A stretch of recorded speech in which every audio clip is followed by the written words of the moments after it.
What's up? What's up? What's up? Can you hear me? Mic check. Had to set up a new little mic. Mic check. Mic check. Can y'all hear me good?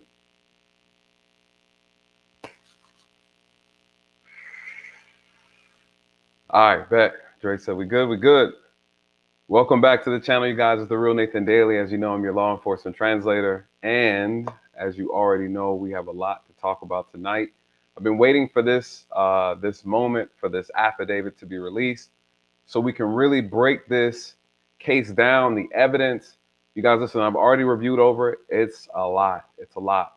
It is a lot. On top of that, this situation was completely horrific. It was evil. It was barbaric, sinister, all the above, and evil, plain out evil, right? So we already know the story, you guys. Tonight we're gonna break down the affidavit. Before I get into that, let me just special shout out to you guys. Thank you so much for being here tonight. As you guys trickle through, please hit the like button. Also, Happy New Year's to everyone. We are starting off strong. It is the 5th of January.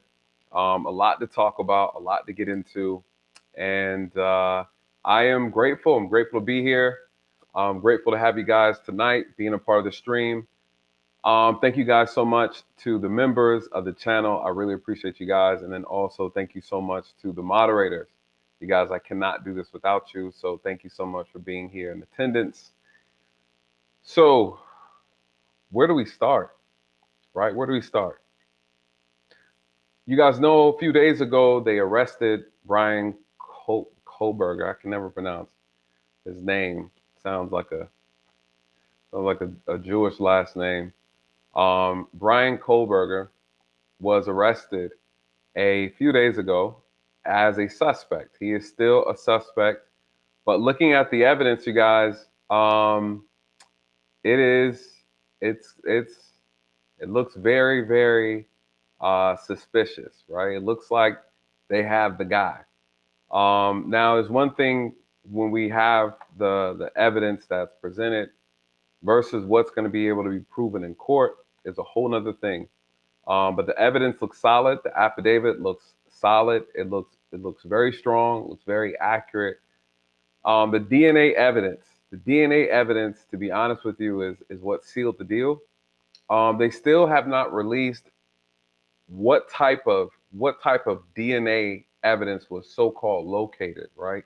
That's the only thing, right? We know that his DNA was at the scene, but I'm going to explain to you how they were able to, in so many words, reverse engineer this whole thing, working backwards with what they had, because, you know, Bryan has never been arrested before. And because he's never been arrested, his DNA has never been inside the system.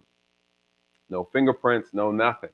I've been in the system. He's never been arrested. He's been stopped, of course, recently for a traffic violation.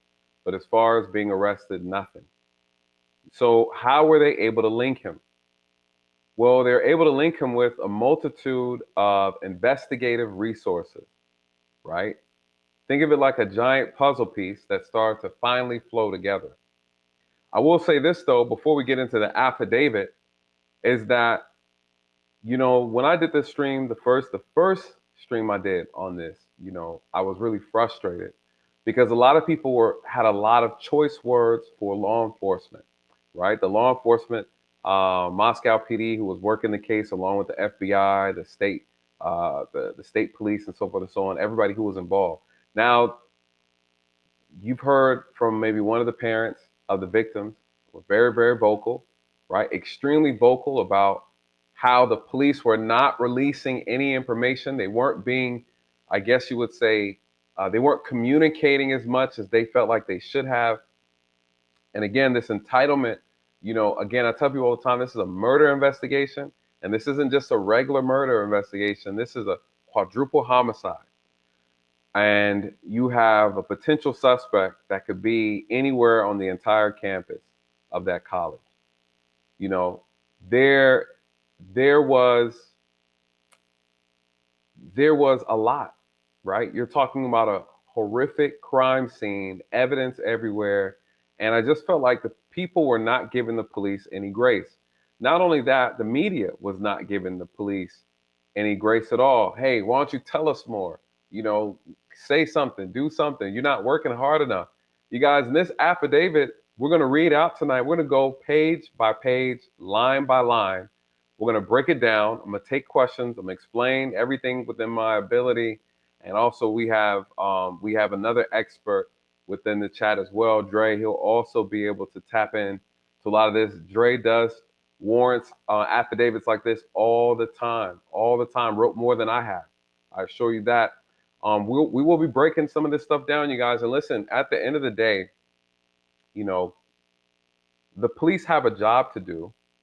And a lot of times that job doesn't come off as being as transparent because unfortunately, you just can't share the investigation with the media, right? You can't release certain information to the media because you'll absolutely taint the case, right? Ruin the investigation. You'll tip off the suspect. And I just felt like it was odd how much people were really, really thinking that the police were supposed to just give them a turn by turn play of everything that they located, everything that they're investigating, right?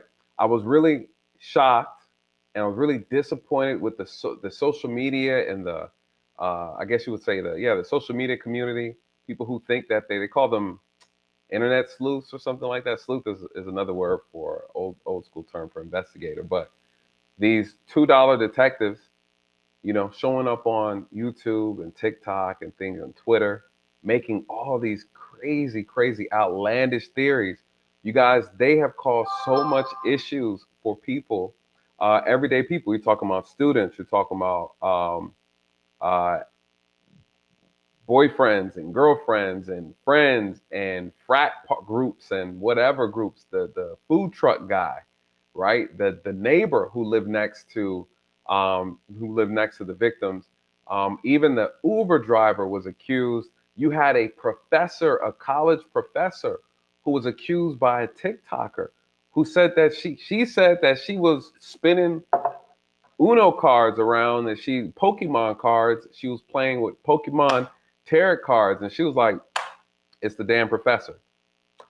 Right? She went on, and again, they gave that woman national attention. Right? Oh, TikToker blogger states that the professor, the spirits of the Pokemon gods, spoke to her and told her that the professor was responsible for killing these four victims. That's what she said. You know, and when you listen to her, you know, people were buying into it. Oh, it's the professor. Now, listen, we only know what we know so far, right? It could be more people, could not be more people. This could be, Bryan could be the offender. He could not be the offender again. And yes, and that TikTok or blogger is being sued for defamation. You know, could you imagine? You know, you come on here, an accusation alone in this country, an accusation will ruin your entire career, right? This professor was getting death threats. The professor was getting threatened. You know, you talk about how this is going to stick with her for the rest of her career, right? Whether she's obviously they find out that she's not a part of it. I mean, of course, the investigation is still ongoing, but the reality is this: her name now is in this internet ether, right? It's in this universe getting spread around. People saying, "But what about that professor?" Right? Did the professor have something to do with it? You know, now who are they looking at? These influencers, these YouTubers, these $2 detectives look like idiots, as they should. Why? Because they came out here thinking that they knew what they were talking about. You guys, this is not a game. These are people's real lives, absolute real lives. People died behind this, and you have a bunch of idiots going online talking about what they. Can you guess who? Do you have a clue? It's a mystery. You know, you have to be careful. You absolutely have to be careful. So I found it very, very, very taxing, you know, listening to all the theories. It was driving me crazy. And, you know, I decided to do the stream on it and say, hey, listen, you guys will be surprised that who you think is the killer is absolutely not the killer. You'll be surprised, right? This is what I said, that the person who was the killer, you would have no clue. You would never suspect this person. You guys, they named everybody. They named everybody. Anybody who laughed, joked, kiki, bumped into, used to date, did date, saw yesterday, they labeled them as a suspect. They labeled them as a suspect.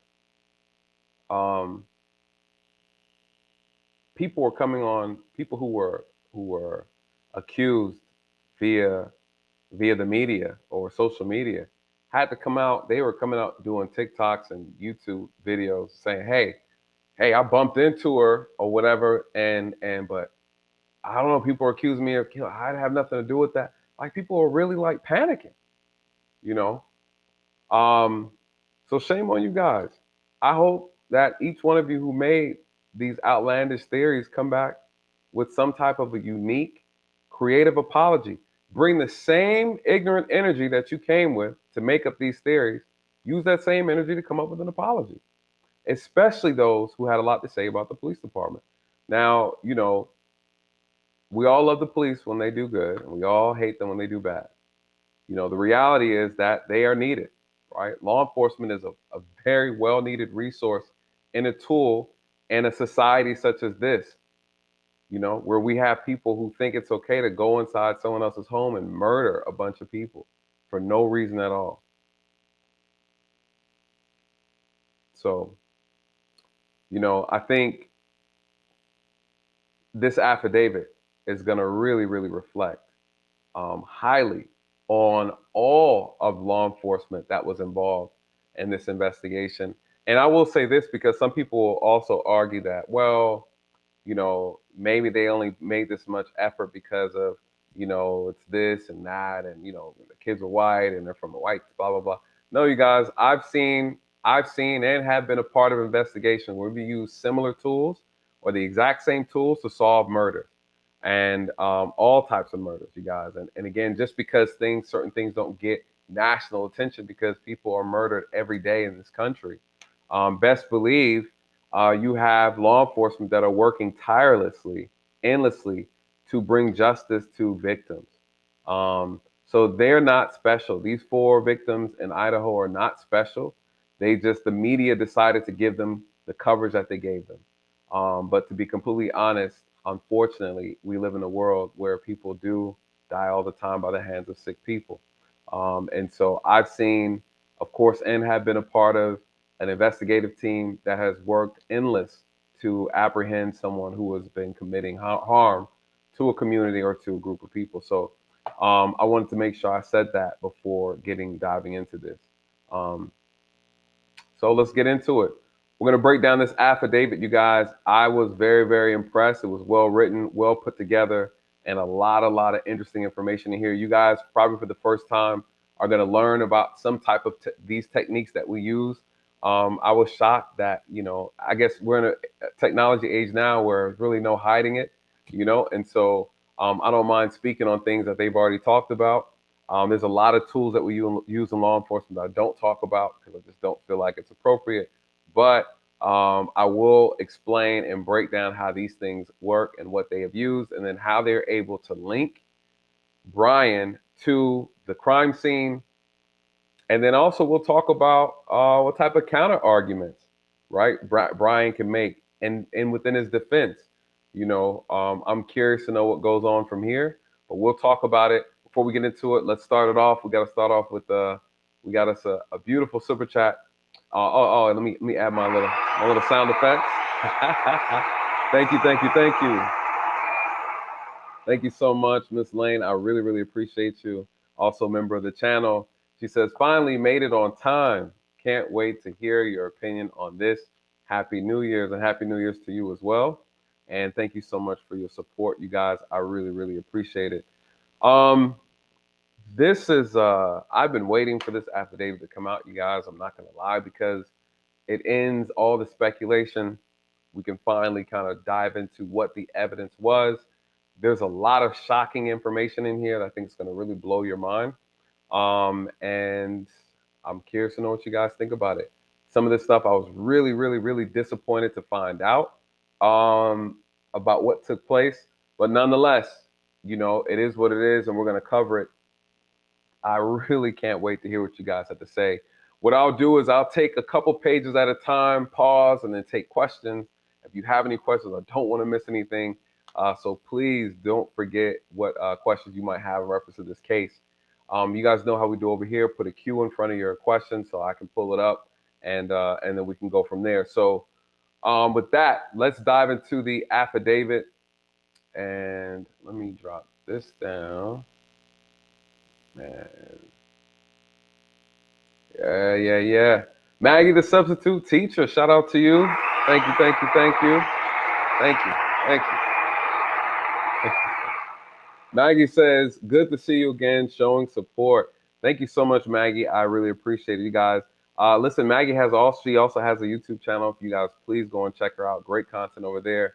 Maggie, the substitute teacher. Let me see if I can pull it up. One of the moderators can pull it up. We'll definitely drop the link for you. Haven't seen you in a while, Maggie. I think the last time I saw you was on TLA's channel. Shout out to him as well. I need to reach out to him and see if we could do a collab on this particular topic. It's been a while. Last collab me and him did, like official collaboration, was over the McMichael's trial with Ahmaud Arbery. Ahmaud Arbery being the victim. We had a great live stream on that. So shout out to you, Maggie. I really appreciate it. And also shout out to my big homie right here, Dre from around the way. Thank you. Dre says, Happy New Year's, everyone. Thanks for supporting the channel. I will, he said, I'll answer questions in the chat to keep Nate flowing. Yeah, so Dre will be in the background, you guys. He will be answering the questions that you have as well. Listen, Dre is very well equipped to answer any questions in reference to this topic, you guys. So please ask away. He'll be monitoring in the back. Dre, thank you for this as well, for the super chat. So, where were we? Yes, the affidavit. Let me go ahead and get this affidavit cracking, because this is crazy. You guys, we're gonna jump right into the affidavit. I'm gonna read it line by line, break it down, give you my thoughts on it, and we are gonna start with the beginning highlights here. On November 13th, 2022 at approximately 4 p.m., Moscow Police Department Sergeant Blaker and I responded to 1122 King Road. As you guys know, 1122 King Road, that is the address of the incident location. It is the college hometown. This is where the crime took place. All right, so you guys, this is the affidavit. This is what's written and given to the judge in order to get the warrants needed for the particular charges of what is he being charged with. He's being charged with 4 counts of murder and then a count of burglary. So this is what it looks like. This is a very well written affidavit, you guys. So we're going to go over it. And basically what you're doing is you're explaining you're telling the judge, you're linking the evidence that you have and you're creating the nexus. The nexus is the connection between events, the offender or the suspect to the events, and then connecting it to the elements of the crime, and then explaining to why you believe this person is the likely suspect of said crimes, right? So that's what this is. It's basically, and this is very well put together, as you can only imagine the importance and the significance of it. So let's get back into, yeah, we do it this way. So here we are. Upon our arrival, let me highlight. There we go. Upon our arrival, the Idaho State Police forensic team was on scene and was preparing to begin processing the scene. MPD Officer Smith, on the initial responding officers to the incident, advised he would walk me through the scene. So what he's basically saying is, at this point, you know, the FBI's here, everybody's here, right? They're going through the crime scene, and now they're going to start describing the crime scene. They're going to start describing where the bodies were, so forth and so on. And then we're going to get a whole breakdown of what evidence was located. I'll pause and we'll go over it. Officer Smith and I entered the residence. through the bottom floor door on the north side of the building. Officer Smith and I then walked upstairs to the second floor. Officer Smith directed me down the hallway to the west bedroom on the second floor, which I later learned through Xana's driver's license and other personnel belongings found in the room. Let's see. Just before this room, there was a bathroom door on the south wall on the south hallway. As I approached the room, I could see a body later identified as Cornodal laying on the floor. Cornodal was deceased with wounds which appeared to have been caused by an edged weapon. So just to give you a recap of where everybody was located at inside the house. All right. So these two here on the third floor, and then these two here on the second, and then the ones who survived right here on the first floor. What they are saying is that the suspect entered through the sliding glass door, right, in the back behind the house. All right. So just so you know, the layout here or who these people are. So let me just move this over here. Xana Cornodal. Said also in the room was a male identified as Ethan Chapin. Chapin was also deceased with wounds later determined in the autopsy.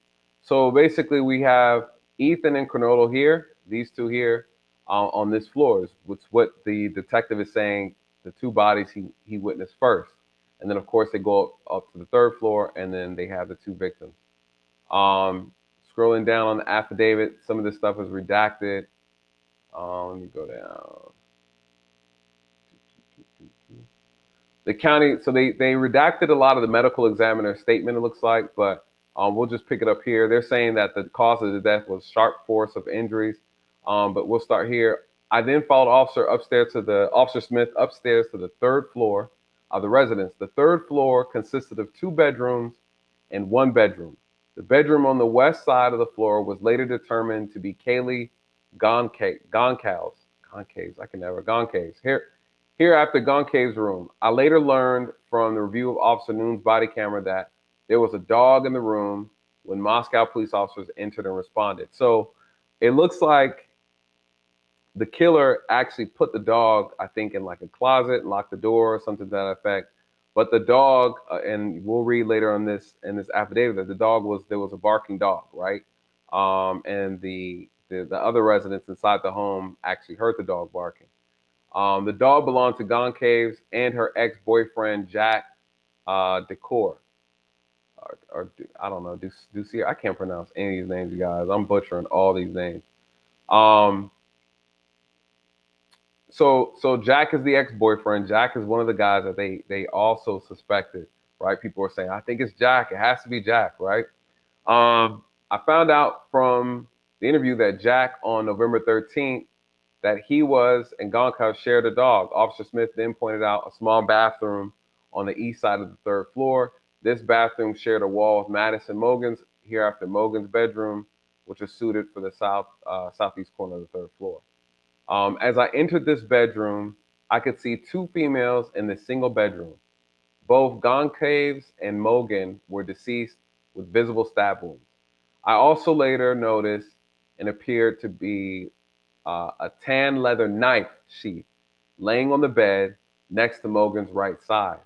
When viewed from the door, the sheath was later processed and had a Kabar USMC, United States Marine Corps. So basically the knife that you guys see in the photo that I have on the thumbnail, right? This photo here, that is actually the knife, right? This is not the real knife, but that's a photo of a replica of this is a photo of the knife that they're saying or stating was used.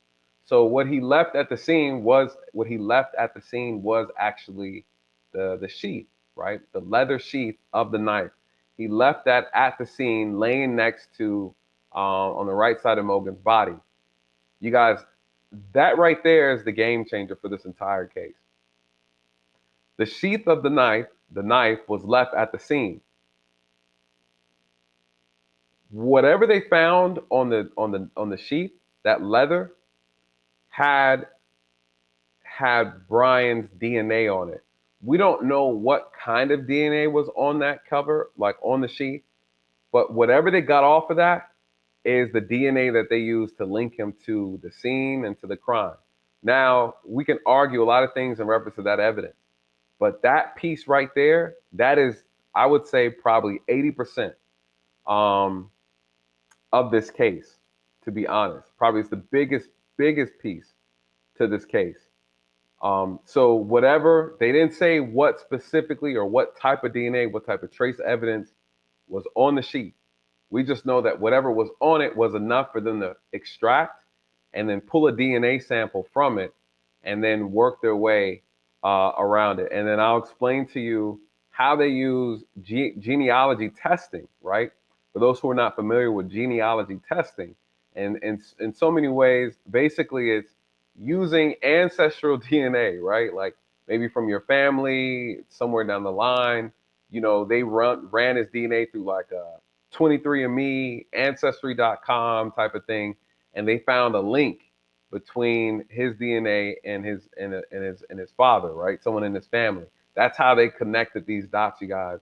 Wild, very wild, but very creative way. This is why I tell people all the time, folks want to throw their DNA in 23andMe and Ancestry.com. You guys, listen, if the government needs to tap into that for their use, right, in order to track people, they'll do it. They'll do it. And so people are voluntarily giving up their DNA and information. And of course, in a situation like this, it can easily be checked, right? So they pulled the DNA off of that leather. The leather, I don't know what it was, but they pulled DNA off of that and they're able to extract enough of it. But even with that DNA, you guys, what happened was they took it and they ran it through the FBI database, right? CODIS, and they didn't find anything. Why? Because he's never been arrested before. He's never been arrested for anything, especially anything that would have left his DNA lying around. So they didn't get a match at all. And so they were kind of at a dead end, but then again, they had something. So let's go back. Let's go back to this. Let's see. So of course it says the United States Marine Corps Eagle Globe and Anchor insignia stamped on the inside of it. The Idaho State Lab later located a single source of male DNA, left on the bottom snap of the knife sheet. The bottom snap of the knife sheet. So that is crazy, Who knows, right? I mean, you're talking about it could be some skin, it could be anything, but they did an amazing job being able to maintain the evidence on that knife sheet and then be able to process it successfully. As part of the investigation, numerous interviews were conducted by Moscow Police Department and FBI agents. You guys, they investigated, if I'm not mistaken, they did over 300 interviews. Over 300 interviews. Two of the interviews included boyfriend or BF and DM. Both BF and DM were inside the King Road residence at the time of the homicide. Were roommates of the victims. Oh, okay, I said BF, like best friend.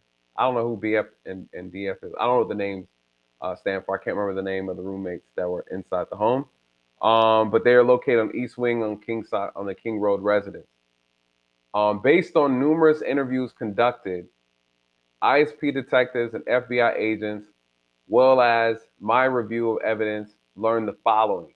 So now, you guys, we're going to go into the actual breakdown of what evidence was located, collected, and then what they found during that particular during their particular investigation. You guys, they got dates, times, and everything. We're going to go through them because it's very, very interesting. And one of the most important things we're going to have to call out here, to be honest, very, very interesting turn of events in this case. On the evening of November 12th, 2022, Chaplain Colonel are seen by BF at the Sigma Chi House on the University of Idaho campus, 735 Nez Perez Drive, from approximately 9 p.m. on November 12th to 1:45 a.m. So what they're talking about now is they're mapping out basically the steps that the victims took before they made it to the house. So they go through this whole thing from where they were at 1:30, where they were going to the grub truck. You know, we all know that for those who are familiar with the case. The grub truck live stream video, that's when people were watching it and they're kind of like, oh, the guy who had on a tank top and flip flops, he got to be the killer because it's cold. Why would he be out there? Look at his face, right? People were kind of making all these accusations. They're theorizing all these different students who were at the scene, basically saying like, I believe it has to be this person. But nonetheless, again, here we are, right? Here's the part that's interesting. We'll pick it up from right here. DM and BF, I don't know why I think they're just keeping their name maybe anonymous, but I don't know who they are. But DM and BF both made statements during interviews that indicated the occupants of King Road residence were at home by 2 a.m., right? So they're saying that everybody for the most part was home at 2 a.m. and asleep, or at least they were in their room approximately by 4 a.m.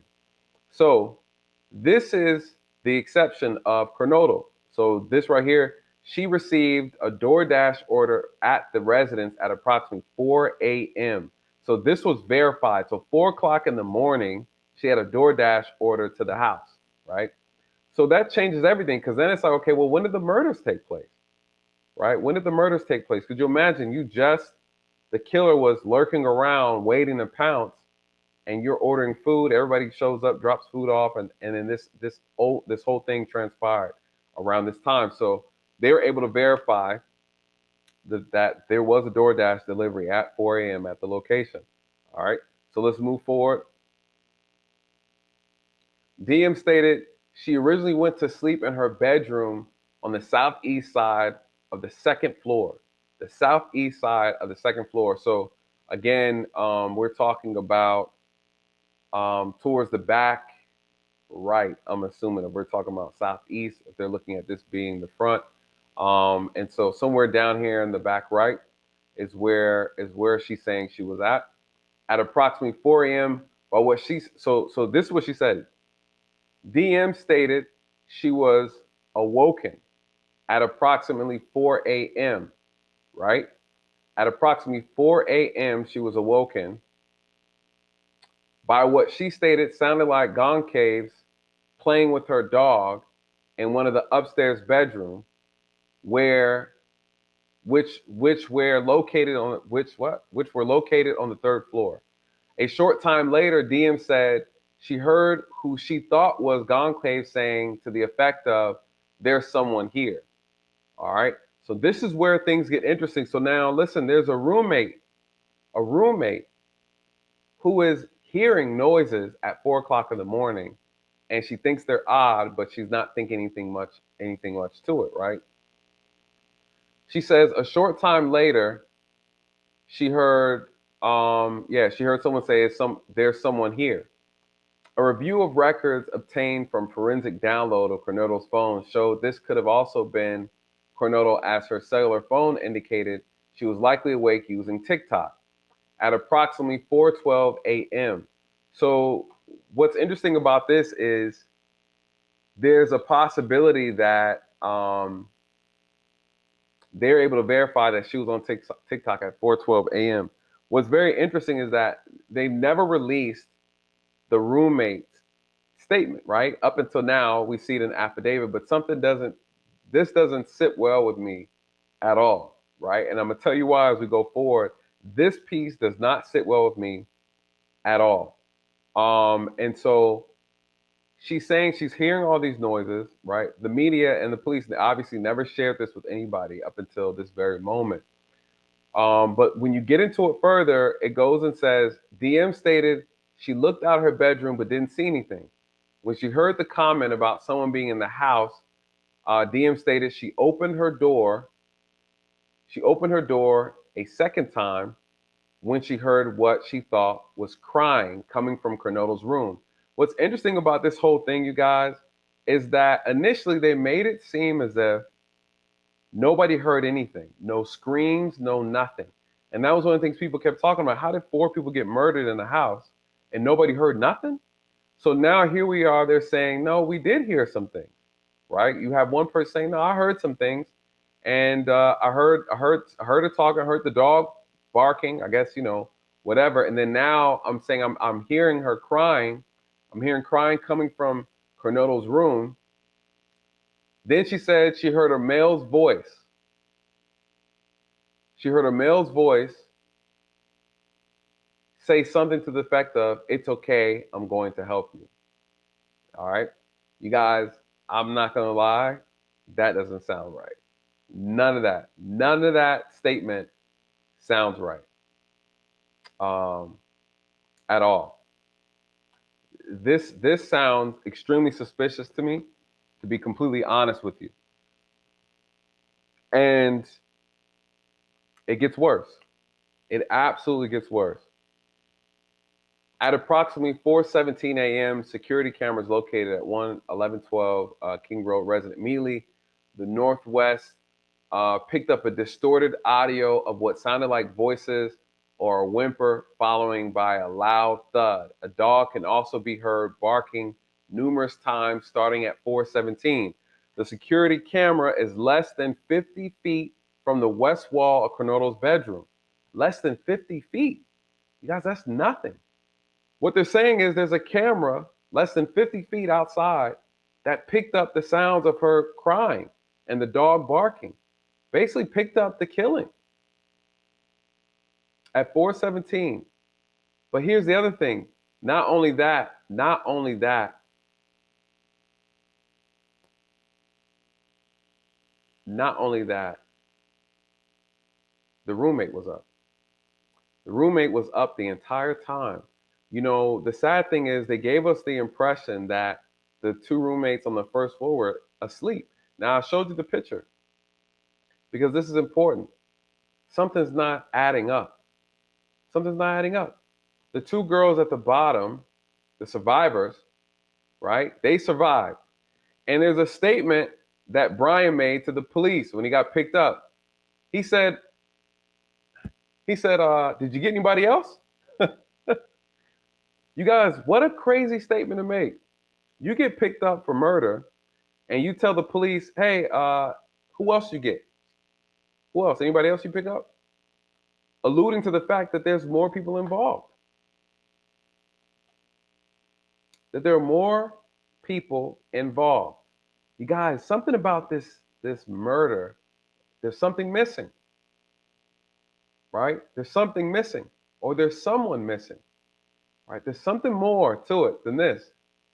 This doesn't sound right. And the fact that the police never released the statement of the girl who made the statement, who lives in the residence, because they didn't release that statement in the beginning, I don't know. Makes me wonder if she's not off the hook yet. Yeah, it makes me wonder whether or not they're off the hook. Or he could have been making that statement to throw the police off, completely off. Very, very, very true. So we know that the camera outside, 50 feet away from the bedroom, picked up the sound of her dying, her passing away. Right? This is sad, man. This is sad. DM stated that she opened her door. Now, mind you, this is around 4:15-ish, 4:17. You have a resident inside the house. She's curious. She opened her door for the third time. The third time. After she heard the crying and saw a figure clad in black, clothing and a mask. Here we go. Here we go. You can't make this up. You cannot make this up. She opened her door for the third time, you guys, the third time. And what does she hear? She hears crying. Door opens, third time, she hears crying again, and then she sees a mysterious figure walking around inside the house. How does she describe it? Black clothing, a figure, and a mask that covered the person's mouth and nose, walking towards her. DM described the figure as 5'10" or taller, male, Not very muscular, but athletically built with bushy eyebrows. Listen, that statement right there, that's a problem. Bushy eyebrows? Bushy eyebrows. Why is that a problem? Why is that a problem? Bushy eyebrows. The male walked past DM as she stood in a frozen shock phase. The male walked towards her, towards the back sliding glass door, and then assuming that he exited. Assuming.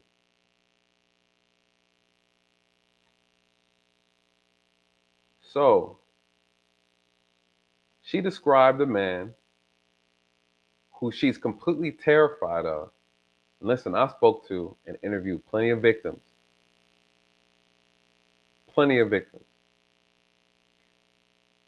And they've never been that descriptive.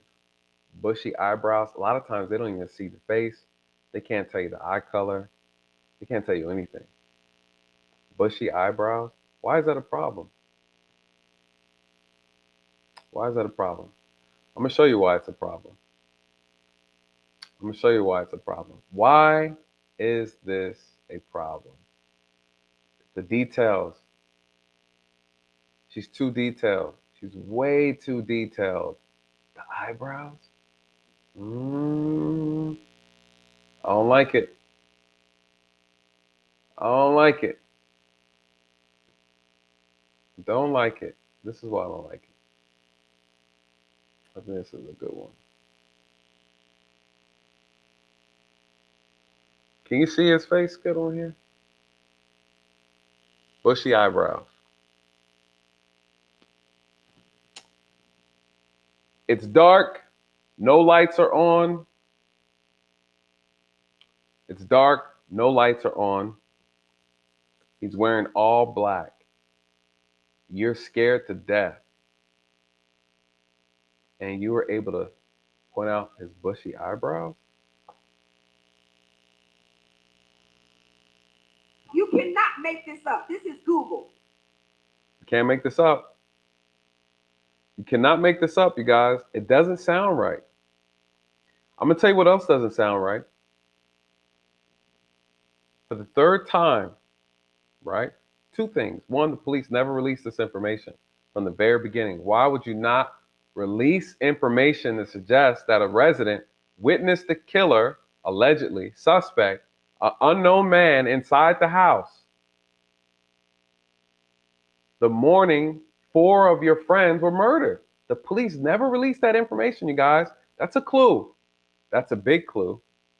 That is a big clue. The police never told anybody that one of the residents saw somebody leave or somebody was in the house at 4 o'clock in the morning wearing all black with bushy eyebrows. Mm-mm. Nope. Nope. Nope. Not at all. Not at all. You guys, this investigation is not over. It's absolutely not over. This is weird. 3 times she heard this. She heard the screams. She heard the crying. Well, she heard the crying. She heard the dog barking. The camera outside the house picked it up. So she heard something, right? She looks outside. She sees the figure. Tall man, athletic build, skinny, wearing all black. It's dark, but I see his bushy eyebrows.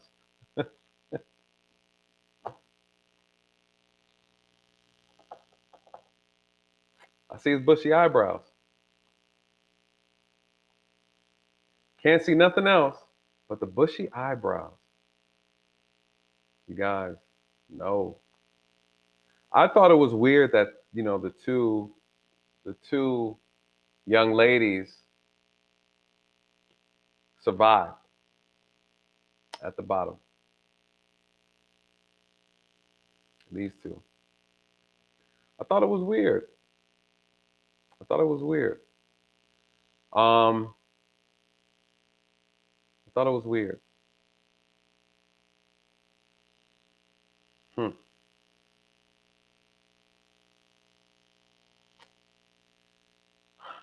You guys want to know my theory because evidence, the biggest evidence they have is DNA on the sheath of that knife. You guys, evidence can be planted. Evidence can be planted. That's one thing. That's one thing. Um, but everything's still on the table, right? I mean, again, he's still a suspect. Still has to be proven in the court of law. But I'm telling you, evidence can be planted. You got some corrupt police officers plant evidence all the time, right?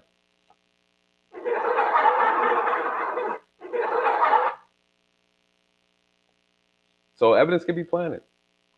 You don't know until you know. You don't know till you know. Referencing the investigation, but I thought that was interesting. I thought that was interesting. But let's get back to the affidavit. Um, and then the male walked past her. She said the male walked past her, and she was frozen and shot. Now, what's the next piece?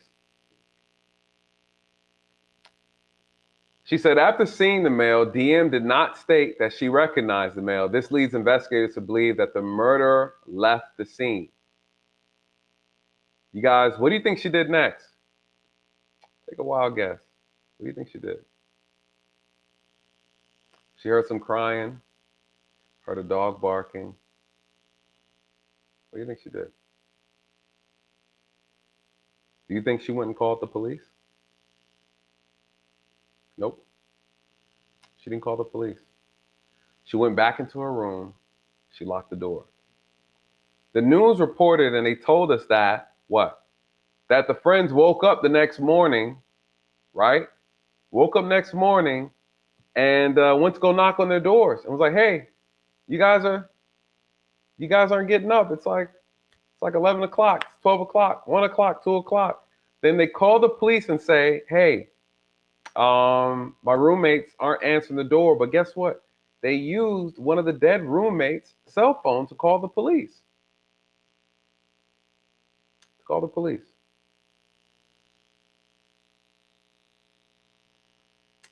Yep.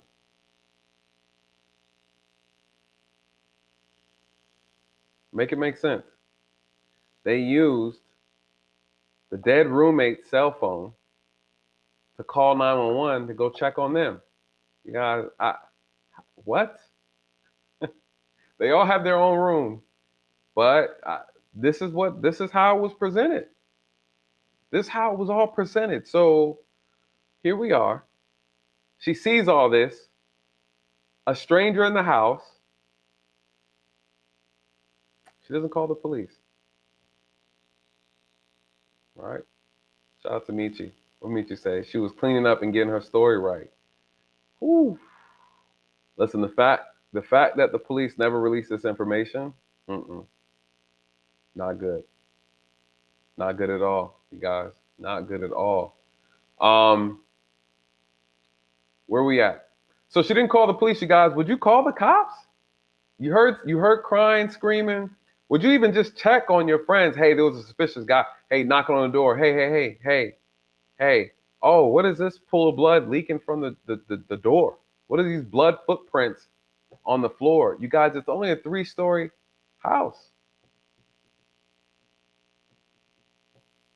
She sees somebody exiting out the sliding door and she didn't say anything. She didn't say anything. Mm-hmm. I'm not saying, but I'm saying something don't seem right. So, the lead investigator believes the homicides occurred between 4 a.m. and 4:25 a.m.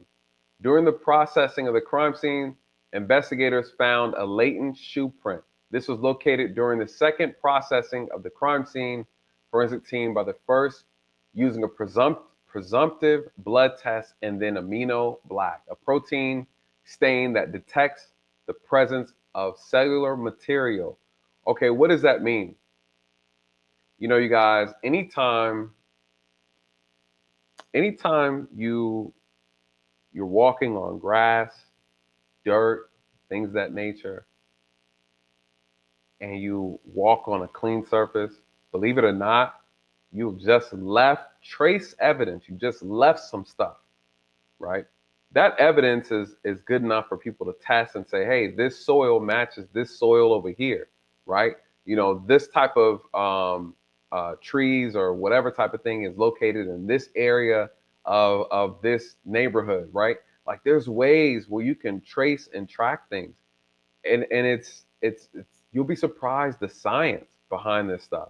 What are they saying? They're able to, using this compound, chemical compound, able to actually locate, right, a footprint that may have been that really just kind of dragged some I guess you would say cellular or any type of genetic, not genetic, I won't say genetic material, but any type of life from outside the house, inside the house, right? And they're able to actually bring that alive. So it's visible, you know. So again, they found a latent, right? We're talking about something that can't be seen with the naked eye, a latent footprint. And what they say, the detected shoe print showed a diamond shaped pattern similar to that of a pattern of Vans type shoe sole, just outside the door of DM's bedroom, right? Just outside DM's bedroom. And DM is the one who stated that, well, she's a survivor. She's the one. And again, the police never mentioned that one of the residents made contact with the suspect. That's wild to me. So, for whatever reason, she's still alive, right? For whatever reason, she's still alive. So then the second part says they conducted a video canvas. Basically, a video canvas, you guys, is you basically get a bunch of officers and you just go door to door. You look to see who got cameras, video cameras, and things of that nature, and then you try to access and get that footage. Or the other thing, I guess I can share with you guys. We have the ability to tap into your Ring cameras. If you don't know now, you know. All right. We have a way to tap into Ring cameras. So, um, were the case before we had a home invasion, and the home invasion was pretty crazy. It was pretty wild, right? These guys go in. It was initially was going to be a burglary, but the residents were still home. They kick the door in. They go in, had everybody at gunpoint, tied people up, that type of thing, robbed them, and assaulted the male inside the home. They left, of course. They left. They went to the victims went to the neighbor's house and called 911. We showed up. All right. So they didn't have any. We didn't have any information, right? We didn't know what these guys looked like, what kind of car they were driving. How do we track them? We tapped into the Ring cameras within the neighborhood, and we're able to get us basically a frame by frame every home that the car drove by around the time that we suspected the crime occurred. And there was one camera that was so solid, we were able to actually get that image and then pull the license plate from it. That's how we're able to identify the suspect, and then ultimately lead to their arrest. Right? Um, you guys, technology is our friend, but if you've seen the Matrix, it's also your enemy. You know, technology is only as good as the people who are wielding it. And that's the scary part about technology. Powerful tool, and just as powerful of a tool it is, it's just as dangerous as a tool. Um, and right now, we're seeing how technology can be utilized to save and help lives. But I assure you, it can also be used to do the reverse, right? So we're able to track them. So what they're doing is they're tapping into all the cameras that they can within the area. They're pulling the video within that particular time frame, and they're piecing everything back together, you guys. Very powerful tool to have when you can access that. Those who have Ring cameras, you know how easy it is to share information, when things happen within the neighborhood or adjacent. Say you have your set to maybe a mile radius, you can hear and see the things that are going on within the neighborhood or within the community. And you can easily, if you have a Ring camera, you can access it and then forward that information directly to your local police department. Hey, my Ring camera picked up this suspicious activity. Boom, forward to X and X police department. You guys, and we would get that information immediately. And there was someone who would always check that. You guys, we look at that stuff all the time. Powerful tool when used properly. Um, Shout out to the Seattle Black veteran with a $10 super chat. Thank you, thank you, thank you, thank you so much. Thank you so much. Thank you, thank you. He says, salute and happy New Year's to my brother, Real Nathan Daly. No, salute to you, brother. Thank you so much. I really, really appreciate it. Um, this is very interesting, and I tell people all the time that this was such a very, very detailed investigation. They did flawless on this. I'm curious to see what else is going to come out of this investigation, you guys. But let's get back into it. So they canvassed the areas for cameras. Let me see what else we got here. Okay, so during that canvassing of the cameras, this is how they came up. This is how the white Elantra, right? We all remember the white Elantra. The white Elantra was like a big thing. It was a big deal. The white Elantra, because during that time, and again, this is 4 o'clock in the morning. It doesn't show how they mapped it or which camera they observed, but it said a review of camera footage indicated that a white sedan uh, that they're identifying in this affidavit as suspect vehicle one, was observed traveling westbound in the 700 block of Indian Hills Drive in Moscow at approximately 3:26 a.m. And so this was a very, very smart idea for them. They look at maybe like a 5 mile radius of the incident location, and they want to try to capture any cameras within the time frame of the homicide, or probably 30 minutes after, 30 minutes before, to see what vehicles are going and coming, you guys. That's how I would do it. And I think that is such a great way to try to narrow down and get as much evidence as possible. It was completely genius. And within that time frame, they're able to locate a vehicle. And I'm sure there were other vehicles, but I'm going to show you how they basically eliminated a lot of these and narrowed it down to this one.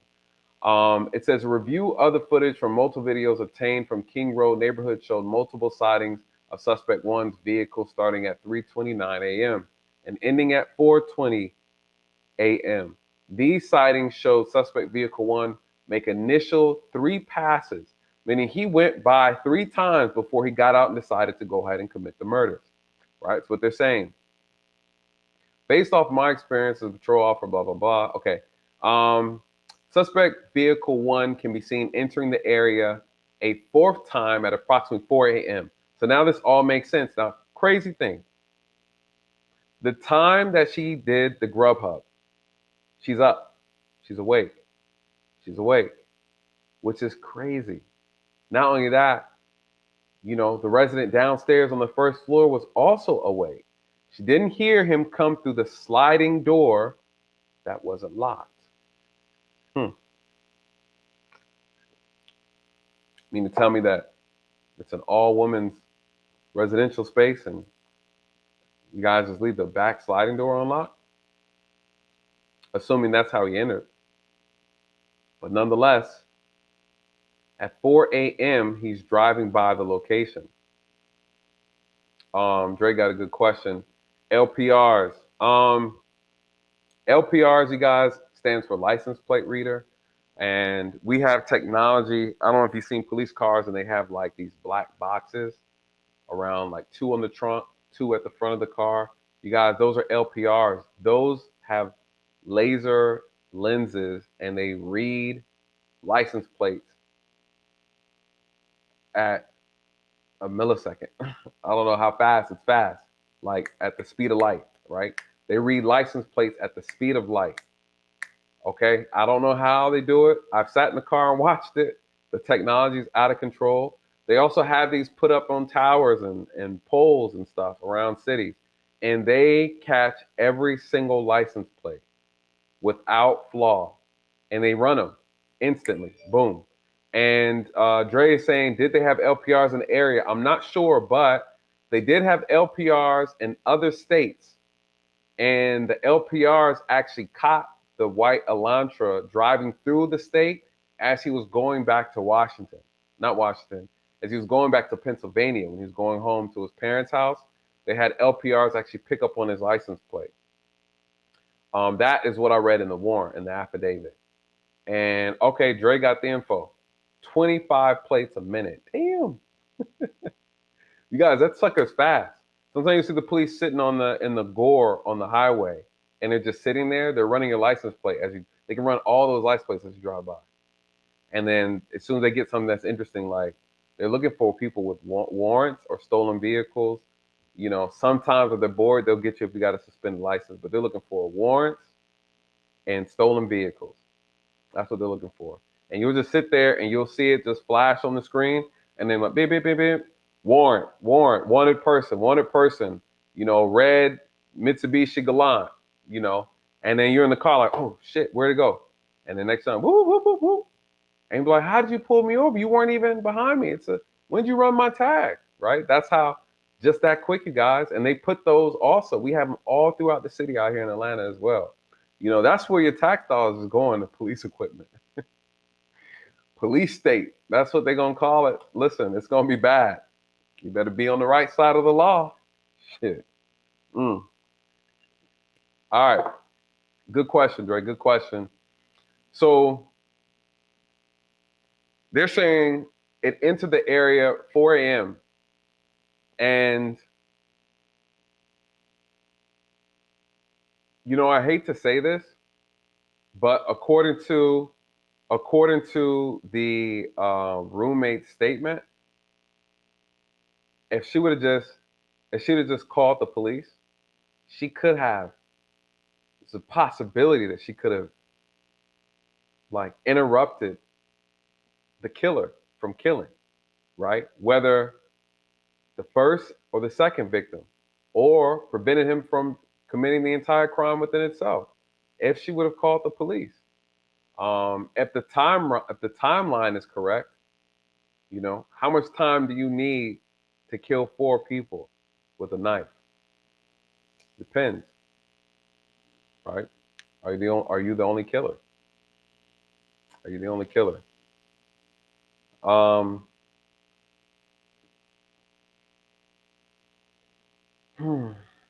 Interesting. Any questions so far before we continue? Because these next few pages is about the vehicle.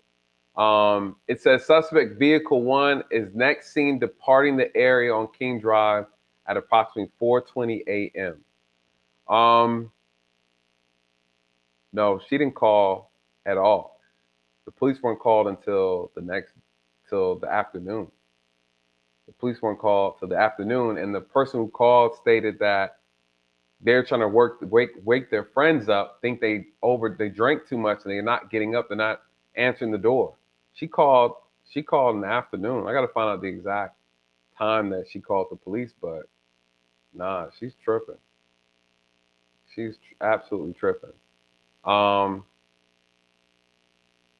but what the affidavit is saying, that a video camera catches the vehicle leaving the scene or leaving this particular area or driving past this area at a high rate of speed. I think this might have been the gas station camera, right? And I think I have, if I'm not mistaken, I think I have a layout I put together for you guys. Let me see if I have it in here real quick. Did I have it? Yeah, here it is. All right, so let me pull this up so you guys can get a better look at the distance between the cam. So if you guys remember, there was a the video that they put out in the media where the car was going through the camera past the gas station. It's an Exxon. It was an Exxon gas station, I believe. Yeah, it was Exxon gas station. I believe it was Exxon. But anyway, the gas station. So here's the map. This is what I put together for you guys so you can have a better look. In fact, let me take myself out of it. Let me zoom. If you look here towards the left, this is the location of the incident. All right. This is the incident location here. As you can see already, there's only so many ways you can get out of this area. What they're saying is more than likely the vehicle traveled this way all the way down Taylor Avenue, right? Made a right over here, and then came down louder. So now this is this is from the incident location all the way to the gas station where the car, the white Elantra, was seen driving past. I don't know if he was going north or if he was going south, but whatever direction it was going in, it had to obviously have to been going to the right. So the camera picks the Elantra going down this way, down the Highway 8. That's only a 4-minute drive from the actual incident location. So what they are saying now, which I think is interesting, what they're saying is, according to the affidavit, the vehicle was seen driving at a high rate of speed at 4:20 a.m. Meaning, if it's only a 4-minute drive, right? You give or take, maybe another, I would say maybe another 4 or 5 minutes, depending on maybe 4 minutes, depending on where he parked at. He may have obviously parked. We don't know how close he parked to the actual, to the house of the crime scene. I don't really know, but it takes 4 minutes to get to that area, and we know he was driving at a high rate of speed. So 4 minutes, 4 minutes if you're doing the speed limit. So probably he got there within maybe 3 minutes. Who knows, right? We're speculating, but the whole idea, it's a 4-minute distance. So if they saw him at 4:20, he probably got out the house no later than 4:12, 4:15, the latest. 4:15, the latest. You're talking about running to the car. He most likely ran to the car. I'm assuming if he cleaned himself up, I mean, I don't know. There's just so many things, right? There's so many things. Depending on how much evidence is in that car, though they got the car late, there's still going to be some trace evidence. He may have had help, you guys. I feel like he had help. There's no way to kill that many people and not track enough blood around the place. I believe he had help. So, there you have it. She saw him, the Grubhub, I mean, the Grubhub, but the Grub share, whatever, the Grub drop off, Uber Eats or whatever, dropped off at the house at 4 in the morning. She was up and the car's leaving at 4. You're talking about 15 minutes is a long time. 15 minutes is a long time. It's a long time. So, the food was dropped off. And you know what though? Here's the thing too, you guys. I'm gonna be completely honest. Nah, let's break it down. Let me just be honest. This is what this is about. Let me switch it up a little bit.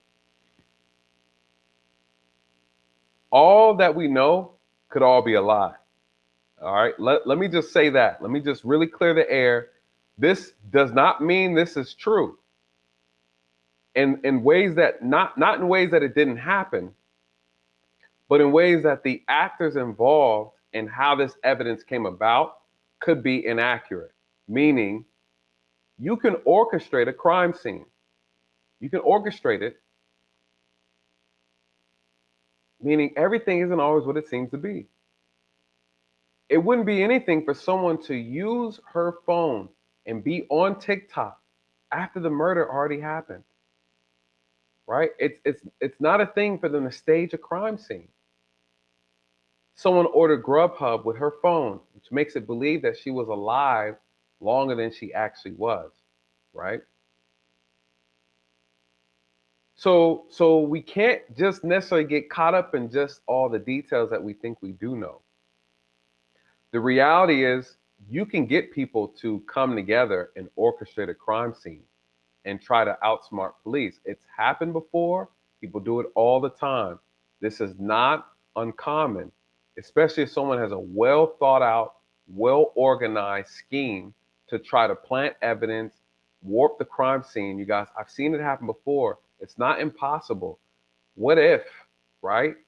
Because this whole thing just doesn't seem right. You know, Grubhub at 4 o'clock was delivered to the house. The suspect was probably had to have already been in the area. They see his car driving back and forth, right? So from 4 a.m. to 4:12 a.m., he's in the car. He's out of here. You see the car drive like that. That window is small for him not to have tracked a lot of evidence all over the place. You know, did he have time to clean up? You know, he had to have had assistance. I just don't unless he's just so clean and methodical. If not, he had to have had assistance. Four bodies, and you know you create this complete horrific crime scene, and you leave the sheath of the murder weapon at the scene of the crime. You guys, when I heard that, I was like, what? Mm, I don't know. I don't know. You know, and as investigators, you have to look at all the possibilities. You can't get caught up and get too excited on what you see because it could be a red herring. You know, it could be a red herring. There have been times when people plant evidence to throw the police off. You know, yeah. So Grubhub, yes, they interviewed. You're right. They interviewed the Grubhub driver. Again, I don't know what the police are up to because they didn't even reveal to us that the suspect was observed in the house. You know, so you know this is interesting and it's weird to me. It's weird. And if they interviewed the Grubhub, sometimes those guys drop food off at the front of the door and they walk off. They don't necessarily, a lot of times, they don't necessarily kind of wait to hand it over to you because they're not accepting any payment. There's no exchange. And for them, you know, sometimes, you know, they're probably used to dropping off at that area, familiar with maybe her account, right? And just dropped it off and left. You know, when I go home and I go other places, I be seeing people's food sitting at the damn door. You know, just sitting the cup, the food, just sitting. I'd never use that service. I'll never get that lazy, so I need to order someone that now. Shout out to y'all if y'all use Grubhub. No, no disrespect. I'm just saying, I don't use it. I don't use it. I just have a thing about my food sitting outside the door with strangers walking around and stuff like that. So, I mean, that's a good question, right? That's a good question. We don't know. They didn't specify. But what we also don't know is the fact that the police failed to tell us that the resident in the house saw the suspect in the home around 4 o'clock where they suspected they were murdered. And she never called the police, you know. They did say that they interviewed the Grubhub driver. So shit, I don't know. You know, this is um this is interesting. So they could have said, and again, who knows? Who knows? I'm not even gonna get into why. Uh, but let's scroll. Let's scroll down. Um,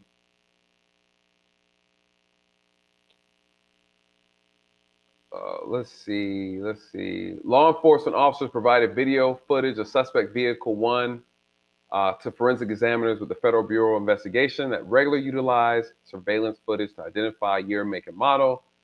Vehicle that is observed by one of the cameras during the commission of the criminal offense. The examiner, approximately 35 years law enforcement experience. So basically just giving credentials to, talking about the credentials to the FBI investigator who was able to look at the video and then ascertain, after looking at the video, the FBI agent was able to ascertain that it was a Elantra between this year, this year, this year. So in the affidavit, as an investigator, you want to highlight the credentials of the other agents or other investigators that's helping you with the case, because the judge is looking at that. The judge is like, okay, well, how did you determine that it was this type of vehicle? Well, I had an expert review it. The expert was an FBI agent, 35 years of experience, whose experience is based in examining forensic examination of videos and identifying vehicles from those said videos. Like that's their specialty. So that's where we got that information from the investigator looking at the cameras. Um, so what else? Um, so they then took that information and then they also um, connected it with some information they received from a video camera close to Washington State University campus. Right, this is where it gets tricky. Right, the review. So investigators were given access to video footage on the Washington State University campus. As you know, Washington State, I think, is maybe like 10 minutes. It's a campus that's 10 minutes away from the other college campus of Idaho, right? So what they're saying is they then went to the neighboring college campus because again they're looking at, hey, maybe it's a student from this college because it's close by, and these students all come together and they party and have fun. So a lot of them still know each other, so forth and so on. So everything, nothing is off the table. So they looked at cameras in that area as well. So what they're saying is at approximately 2:44 a.m. November 13th, a white sedan, which was consistent with the description of the white Elantra, known as suspect vehicle 1, was observed on Washington State University surveillance cameras traveling north of Southeast Nevada Street, approximately 2:53 a.m. So what they're doing now is they're linking, saying, okay, well, we had a white sedan that was over here in Washington State University as well. So this is important. I'm gonna tell you why. I'm gonna connect all the dots with this as well when we get close to the end. Let's see. Let me pull this up so you guys can see it a little better.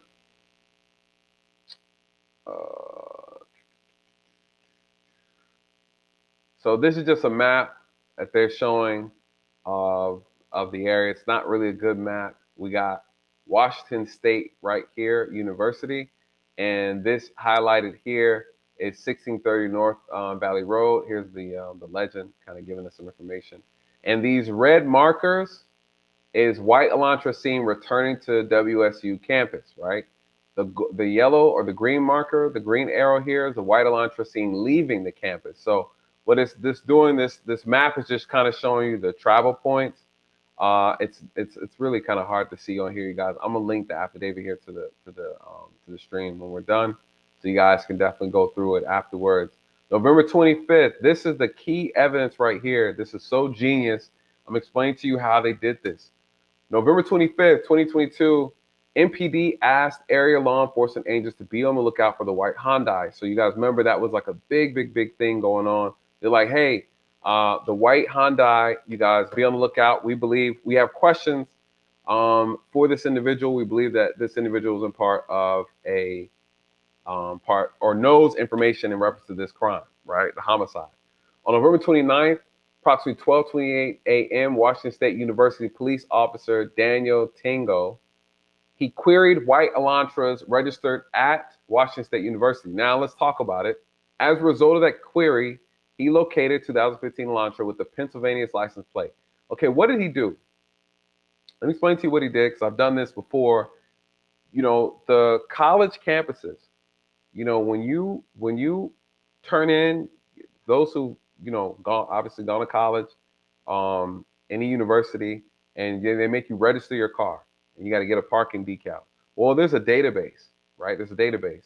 So what he's saying, this is a university police officer from Washington State University. He then he did a query. He said, okay, he went into the system and said, how many students on this campus registered a white Elantra, right? So guess what?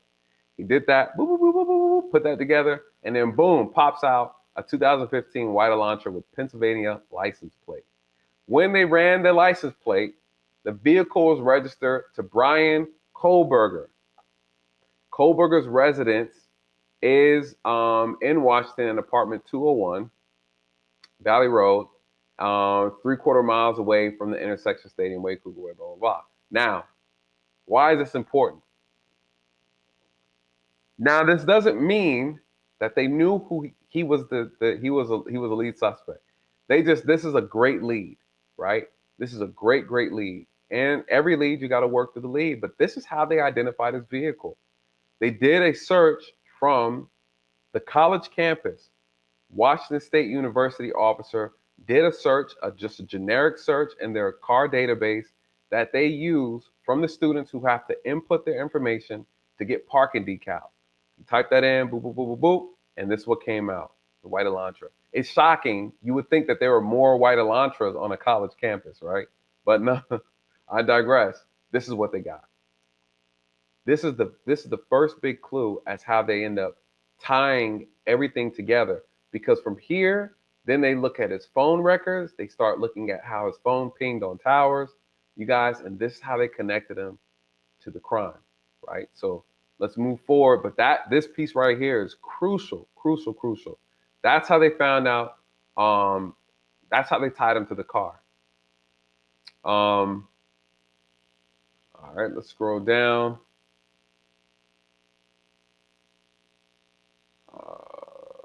Okay, so the officer states this. He says, okay, Officer Whitman also ran the car and it returned to Kohberger with a Washington tag.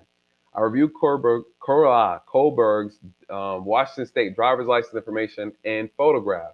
The license indicates Kohberger is a white male with a height of 6 feet, 185 pounds.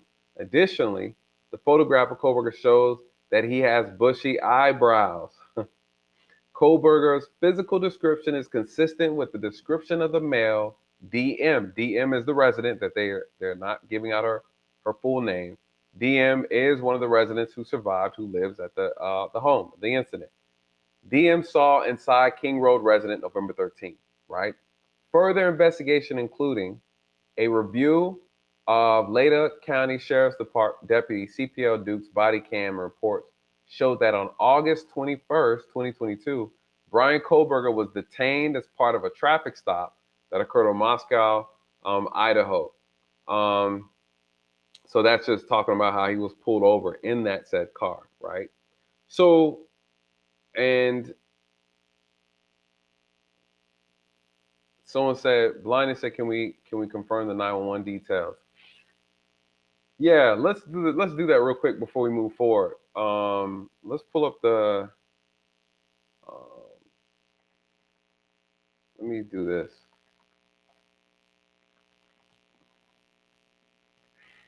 Let me do this. I think that's a good question because I'm actually. All right, let's do this real quick. I think this will help because I'm actually curious about that phone call again as well myself. Uh, let's see. Let's do this. 2:53 a.m. White sedan. All right, 4 a.m. One of the victims, Zaina Cornodo, receives DoorDash delivery at the home, according to investigators. At about the same time, another occupant of the house is awakened what she thinks is an upstairs roommate playing with her dog, according to her statement to the police. All right. 4 a.m. video shows the Elantra returning to the area for a fourth time. So maybe, again, that DoorDash delivery ended up scaring him away, the killer away at the time. But then 412, Cornado uses the TikTok app on her phone. Her phone record suggests the downstairs roommate is also awake. Something shortly at 4 a.m. She hears what sounds like crying come from Cornado's room. See, this 4:12 a.m.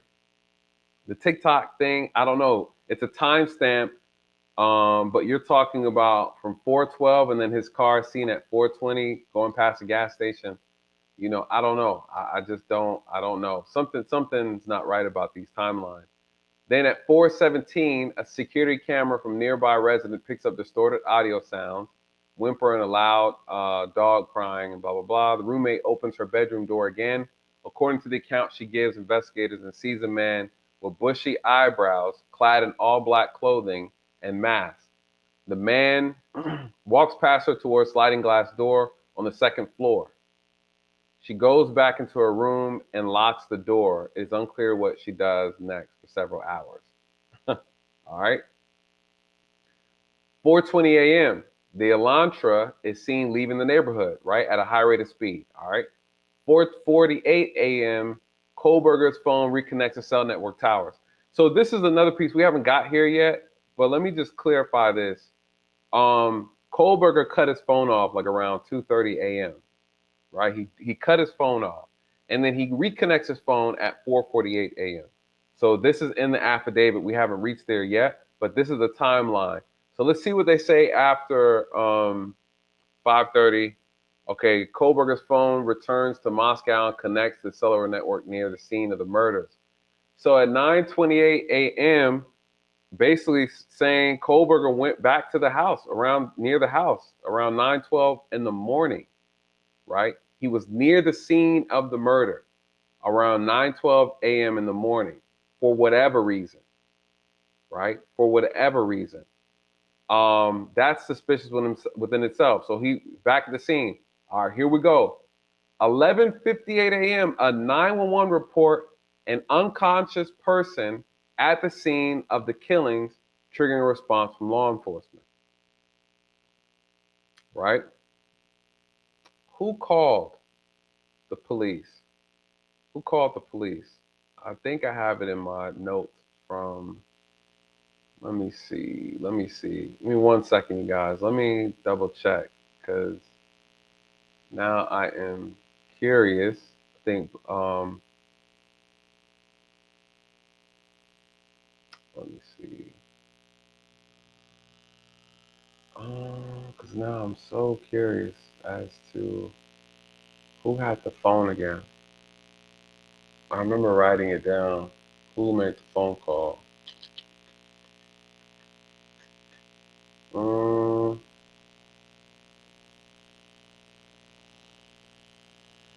um, who called the police? I don't have it on here. Who called the police? Let me see if I can find it real quick. Um, call police. Um,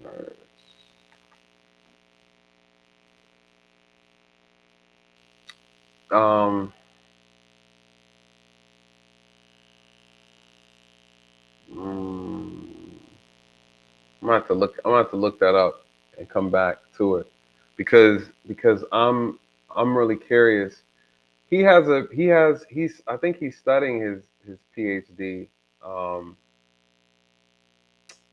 I think he's studying for his PhD. I don't know if he actually has it yet, but yeah, I'm gonna have to come back to that because I do know that they used another one of the roommates' phone, the one that was killed. I want to say it was can't remember which I can't remember which victim it was though.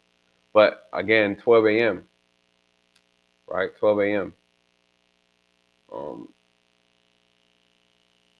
so that within itself is interesting. 12 a.m. She called because here's the thing: if Kohberger goes back to the house, right? Let's check this out. Um, feedback is coming with the AirPods in. Not sure what Nathan can do. Hold on, is something wrong with mine? What you talking about? As what I do? His phone could have lost power. Um, are you guys getting a lot of feedback on here? His phone. What's she talking about? Yes, it's static feedback. Is it still loud? I think I know what it is. I wonder if it's the phone. I should have said something from the beginning. You know, I be trying out this new stuff. There's a humming coming from your mic. How loud is it now?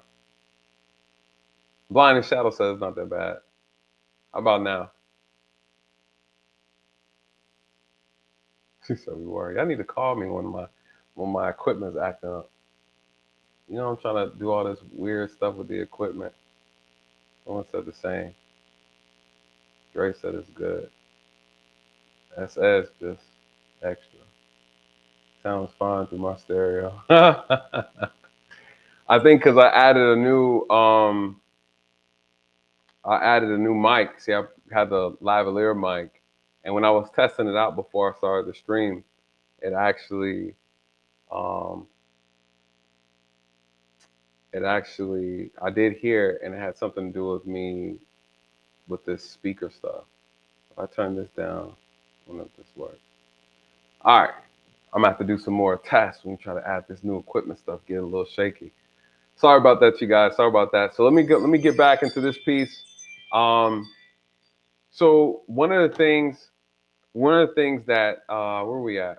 Uh, so they identified the college officer. What he ended up doing was running his license plate, getting his driver's license information. And you guys, as officers, what we're able to do is actually run your information and get your actual DMV photo, your driver's license photo.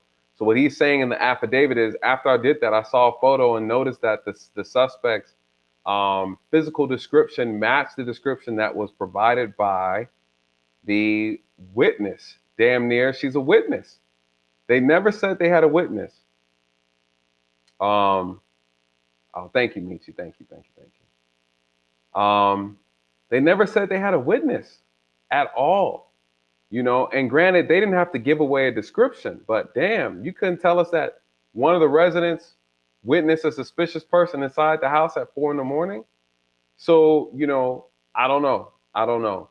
Well, here's the next piece of the investigation that's key, you guys. Let you know what they did in order to actually tie him into this actual crime. November 3rd, 2022, during a stop, which you recorded his phone number. So remember when I told you he was pulled over for a regular traffic violation? They didn't say what it was. So he was pulled over from a regular traffic violation on August 21st. So this is what happened. August 21st, Bryan was pulled over and stopped by the police, and he was issued a citation, I believe, for a traffic offense. Well, what ended up happening is when we're doing that investigation, you guys, I don't know if you've had an experience where you got a ticket and the officer asks for your phone number, right? Not if he's hollering at you, but just on some, I need it for the citation, you guys. There's a section on there where you could put the actual violator's phone number. What they are saying is they pulled up the citation from his old traffic stop, and they got his cell phone number from there. Then what they conducted an electronic database query and learned that his phone number was issued by AT&T. Why is that important? Because as an investigator now, you have to contact AT&T if you want to now get any type of cellular data um, involving that phone. But you have to verify that that number still belongs to the said person that you're looking at. So what do they do? On October 14th, 2022, Kohberger was detained on another traffic stop by Washington State University police. Upon review of the body cam report, the stop Kohberger was the sole occupant driving the Hyundai Elantra again. On November 18th, 2022, according to Washington State licensing, Kohberger registered the 2015 Elantra with Washington and later received Washington plates. Prior to this, the 2015 Elantra was registered out of Pennsylvania. So let's scroll through here. And this is what Dre had brought up earlier about the license plate reader. You guys, on December 13th, 2022, license plate reader in Loma, Colorado was able to pick up his license plate. This is after the murder. This is December 13th, and he's heading back, going towards he's going towards Pennsylvania. I think this is when he was with his father, right? His dad was in the car with him, and they're driving back to Pennsylvania. Um, Let me see. That's just for someone who was asking about his education. Kohberger currently a PhD student in criminology at Washington State University. Pursuant to records provided by a member of the interview panel, we learned that Kohberger's past education included undergrad degrees in psychology, cloud-based forensic. What is that? That's technology-based forensic, stuff stored in the clouds you guys like to use. These records also show Kohberger wrote an essay when he applied for his internship with the Pullman Police Department. Shout out to those who don't like the police. I say it all the time. Michi can also vouch for me on this, that they're crazy people who sign up to be police officers. And this would be one of them, right? He went to the police. He wanted to do an internship at the police department. I told you guys early in the last stream. This killer gives me the vibes of Dexter, and Dexter, as you know, worked for the police, right? He was actually helping them solve the murders that he committed. You know, Kohberger wrote in his essay he had interest in assisting rural law enforcement agencies with how to better collect and analyze technology data in public safety operations. Kohberger also posted a Reddit survey, which can be found by an open source internet search. The survey asked for participants to provide information to understand how emotions and psychological traits influence decisions making when committing crime. Now, on the last video, the last stream I did about this case, you guys, I brought up the fact that he had a study.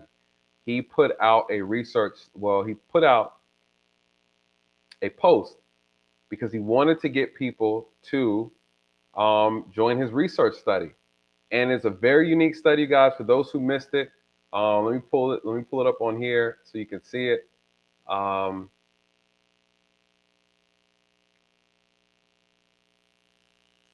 it up good enough. This is the post that he put out in reference to his research study. He's looking for participants, right? What does he say? He says, "Hello, my name is Bryan," right? Could you imagine? "Hello, my name is Bryan, and I'm inviting you to participate in a research project." You guys, this is very interesting. Psychology major mixed with criminology, right? Cloud-based studies, like he wants to understand the mind of a criminal. Could you imagine what that research looks like? This is what he's doing. He's reaching out and asking people to come join his study. I want to study your mind. I want to know what you've gone through, what you were feeling, what you were thinking right before you committed the crime and then after. I want to understand the psychosis behind your actions. What motivated? What inspired you? What gave you that inkling, that warm, tickling feeling that made you want to commit this crime? What was it? He wants to analyze the mind, the criminal mind, right? My name is Bryan, and I'm inviting you to participate in a research project that seeks to understand how emotions and psychological traits influence decision making when committing a crime. You guys, that's deep. That's deep. In particular, this study seeks to understand the story behind your most recent criminal offense, with an emphasis on your thoughts and feelings throughout your experience. In the event that your most recent event was not one that led to a conviction, you guys, listen, he's just giving so much away. He's highlighting his own psychosis in this very moment, right? He's sharing with you his narcissism, right? This desire to want to understand, like I can understand, like I can even put myself in my own study and then get exonerated, right? The arrogance behind this. You may still participate. Additional surveys are included after the open-ended section. As to best understand your unique traits, the study should take about 15 to 20 minutes to fully complete. You guys, what is he asking for? Emotions and psychological traits that influence decision making when committing a crime. That's his research study. One could argue that he is acting out his own research. What was his emotion and psychological traits? You guys, this is crazy. It's crazy, you know. Innocent until proven guilty. That's what they always say. Hmm. Question: has it been confirmed that he was behind the research post? According to this affidavit, yes. Yes. According to this affidavit, yes. This affidavit, um, they should have verified. Um, Kohberger wrote his essay. He had an interest in assisting rural police department agencies in better class. Yeah, okay. Kohberger also posted Reddit survey. The survey asked participants to provide an understanding how emotions and psychological traits influence decision making when committing a crime. Yep.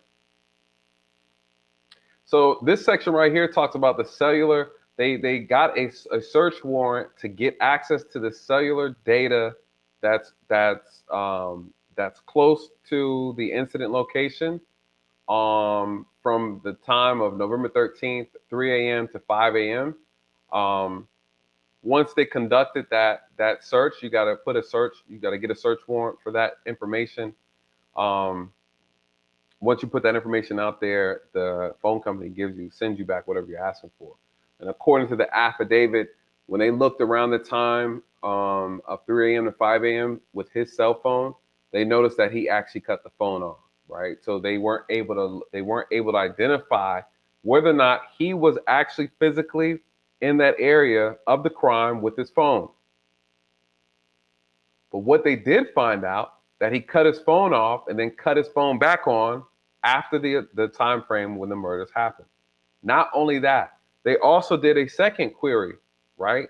They pulled they did another search. His phone, he had that phone as of June 2022. And what they did a search. How many times was his phone in the area of the incident location since he got that cell phone June 2022? You guys, I believe they said it was over 12 times. Over 12 times. On December 23rd, they applied and was granted for a search warrant for the historical phone records between November 12th and November 14th, um, during the times of the homicide. Search warrant received for his phone number ending in 8458. So in the affidavit, they're going to show 8458 as being his phone. Um, this phone is subscribed to Bryan Kohberger at the address in Pennsylvania, so forth and so on. And basically, you guys, since it's not a secret anymore, so I'll go ahead and tell you, your phone is connected to these towers, so everywhere you go, it pings on the towers, and essentially, you guys, it tracks you, right? Your phone is tracking you. Just so when you guys, everybody in here probably has an iPhone. As you know, if you go to find my iPhone, you can find it, right? It's always connected. Again, that can be used to find you, right? I've had cases where we've had people make some very, very, some dangerous threats to schools. We had a case one time where a kid called a school and threatened to shoot the school up and so forth and so on. And all we had was, of course, their phone number. We're able to track that phone number within 10 minutes, find the address of the person who called, find out where they were, detain them, identify who they were, verify the phone number, make an arrest, and go about our day, all within about an hour of investigating. That's how quickly you can move on a phone.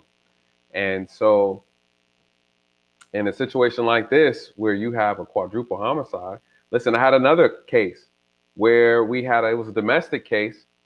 And I'll never forget, it started off as an argument. I'm gonna tell you how powerful these phones are.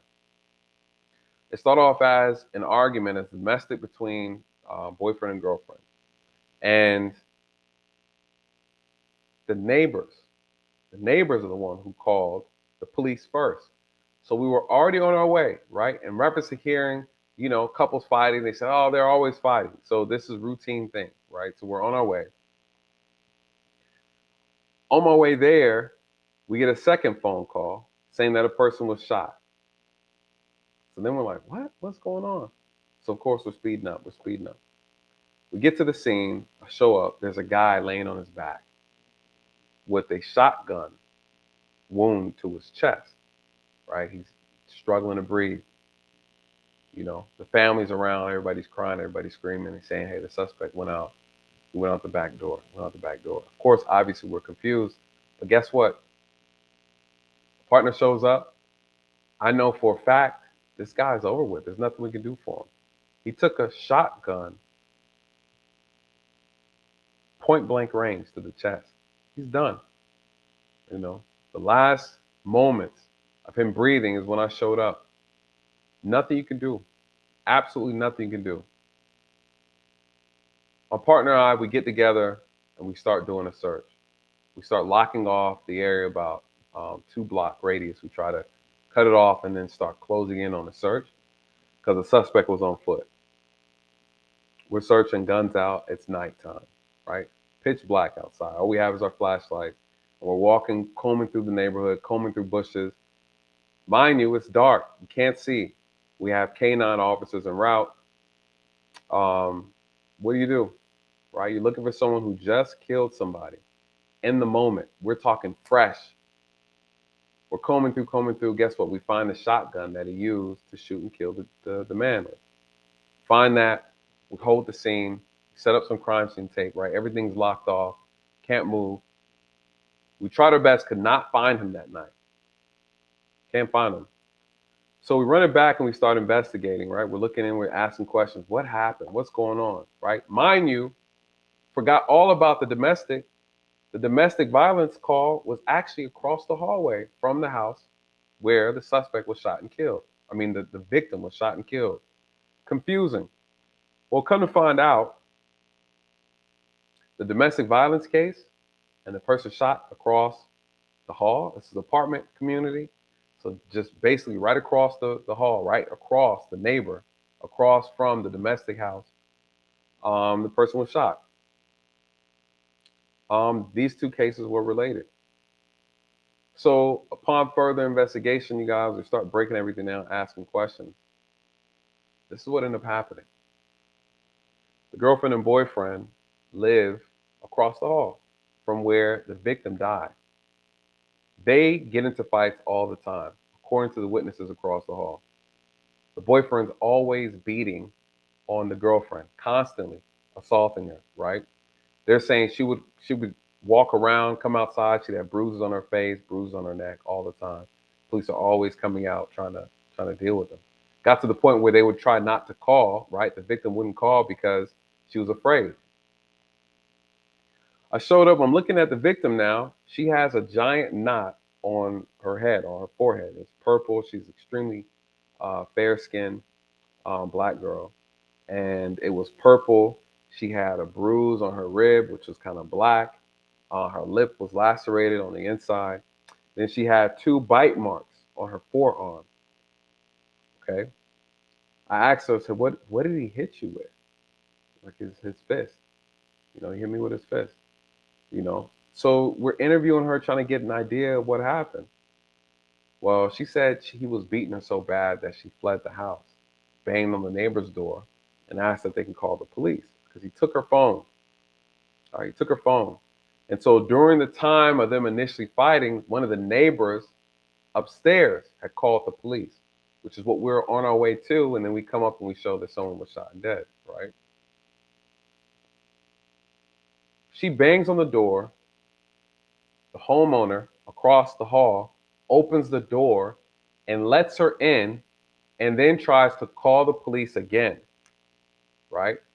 Well, guess what the boyfriend does? The boyfriend then kicks open the door into the house, forces his way in, and tells him they need to release her and bring her back. They refuse, right? They ask him to leave. He doesn't leave, they're going to call the police. He leaves, you guys, and then he comes through the back door of the apartment with a shotgun, confronts the man, point blank range, and shoots him in the chest, drops him on the floor. At that time, you guys, guess what? I'm just pulling into the neighborhood. Just pulling into the neighborhood. We get another phone call, right? Person shot. Run up, run into the house. I see him on the floor, breathing, gasping for air. My second partner shows up, ambulance on the way, can't do nothing for the guy, he's gone. Hey, we gotta go look for the suspect. Gotta look for the suspect. You guys, we didn't find him that night. We did not find him that night. We have a special crime unit that comes involved, right? SWAT team gets involved because of the type of crime. They start looking into it, investigating with the detectives. How'd they find him, you guys? He was on his way out of Georgia using his cell phone. They tracked him at the damn mall, buying some stuff before he was trying to leave. And they picked him up at the mall using his cell phone. That's how powerful these cell phones are. And once the moment he turned his phone on, we knew about it. They surrounded the mall and they got him in custody. Yep. So, I've seen these phones work. They work, man. They work. When we need them, they work. Elderly people missing, they got a phone on them. We track them within seconds, you guys, and we find them. Um, Believe it or not, again, like I said before, technology, a gift and a curse. But I promise you, it when it's in reference to saving somebody's life, it can definitely be a lifesaver. Um, so, anyways, this case here, I think was really crazy. They were able to identify the times he cut his phone off and when he cut his phone back on. You know, let me see. They also were able to trying to find the part where I think I highlighted it. Let me see. Here we go. This is good.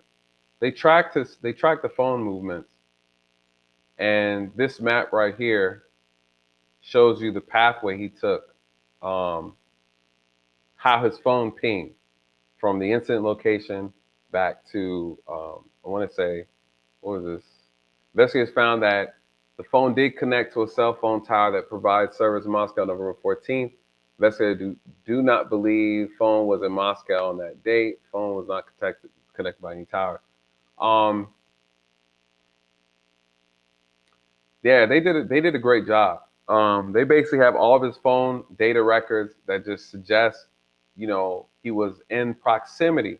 Um, he was in proximity of the home 12 times prior to the actual homicide, meaning that there's a good chance that he was probably stalking or conducting surveillance around the incident location.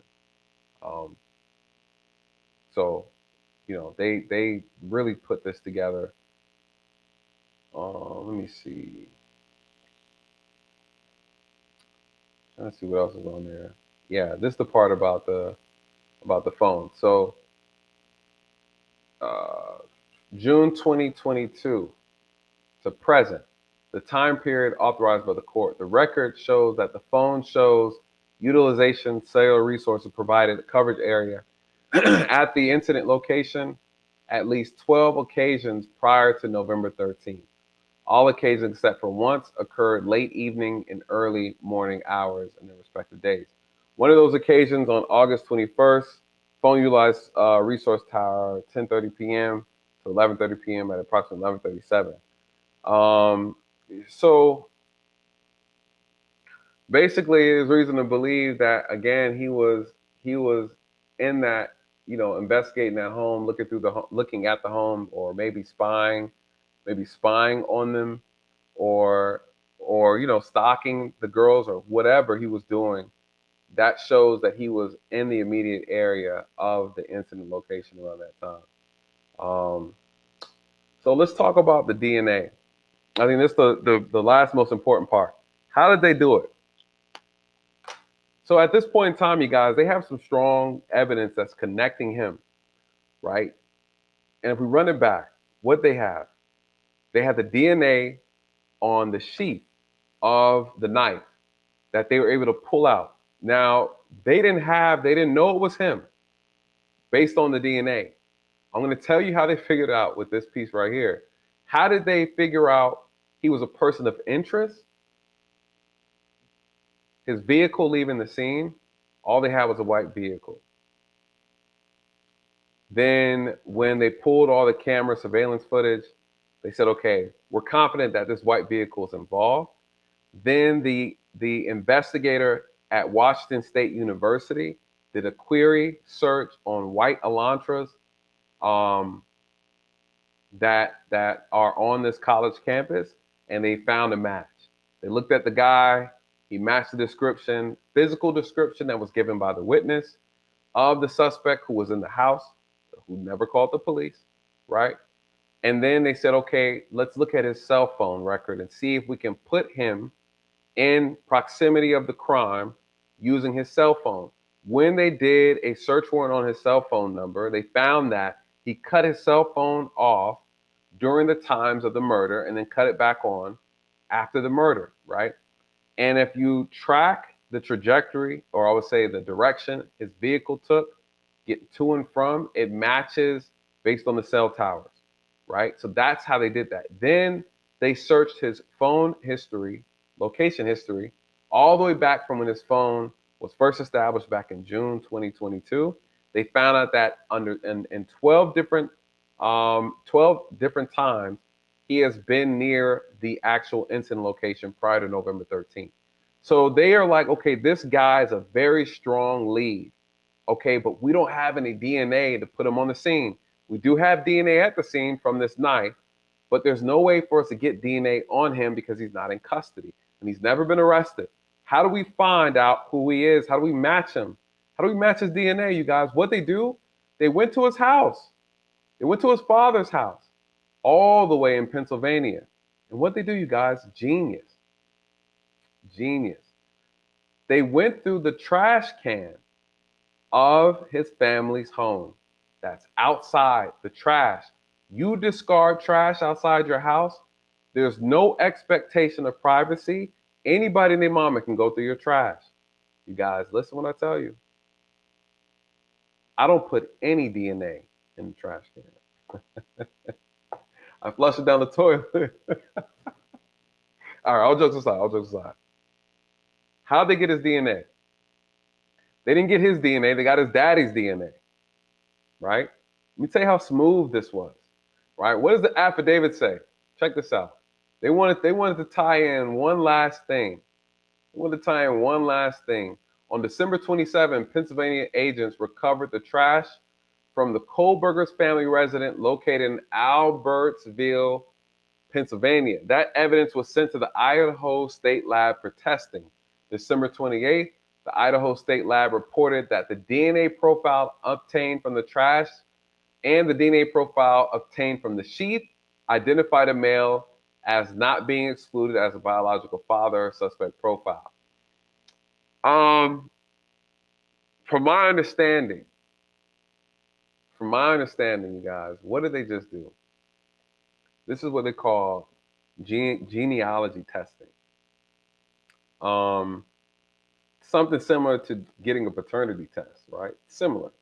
Not this, but the idea is they were able to match the DNA at the scene of the crime on the sheet and match the DNA and find a correlation of similarity or a match to the DNA of his father, who lives at obviously his house in Pennsylvania. And then essentially they basically worked backwards and said, well, this is a match to this match. Your son's the suspect, right? Your son is the suspect. You guys, what else? How else did he do it as well? They ran this stuff through that 23andMe and Ancestor.com database. See if they can find a match. Genealogy testing, you're looking through ancestral DNA to try to see if you could find a correlation, a match. And they matched it. They absolutely matched it. You guys talk about a spectacular way to conduct an investigation. Um, superb, superb. Um, and you know, this is, or shout out to Blinding Shadows, or his daddy was at the scene too. That's a fact. Or his daddy helped him clean him up. Or it was his daddy's knife. You know, right? I mean, there's so much. There's so much. You guys, that's the affidavit. That's it. That's it. And when you match that stuff with the genealogy, it gives you a percentage. It said a 99%. Like this is there is a 99% match that they are related. They're related, you know. And of course, at this point, all they would have to do is actually get a physical search warrant to swab his DNA from his mouth and match it anyways, and still match the DNA with the thing on the evidence on the sheet. So either way, you know, either way, you guys, that's how they got him. That's how they got him. That's how they connected it. That's how they connected it. Bushy eyebrows. Does his father have bushy eyebrows? Let's see. Actually, let's see. I got a picture of his father. Um, what is what does Daddy Jenkins look like? Let me see. I thought I had a.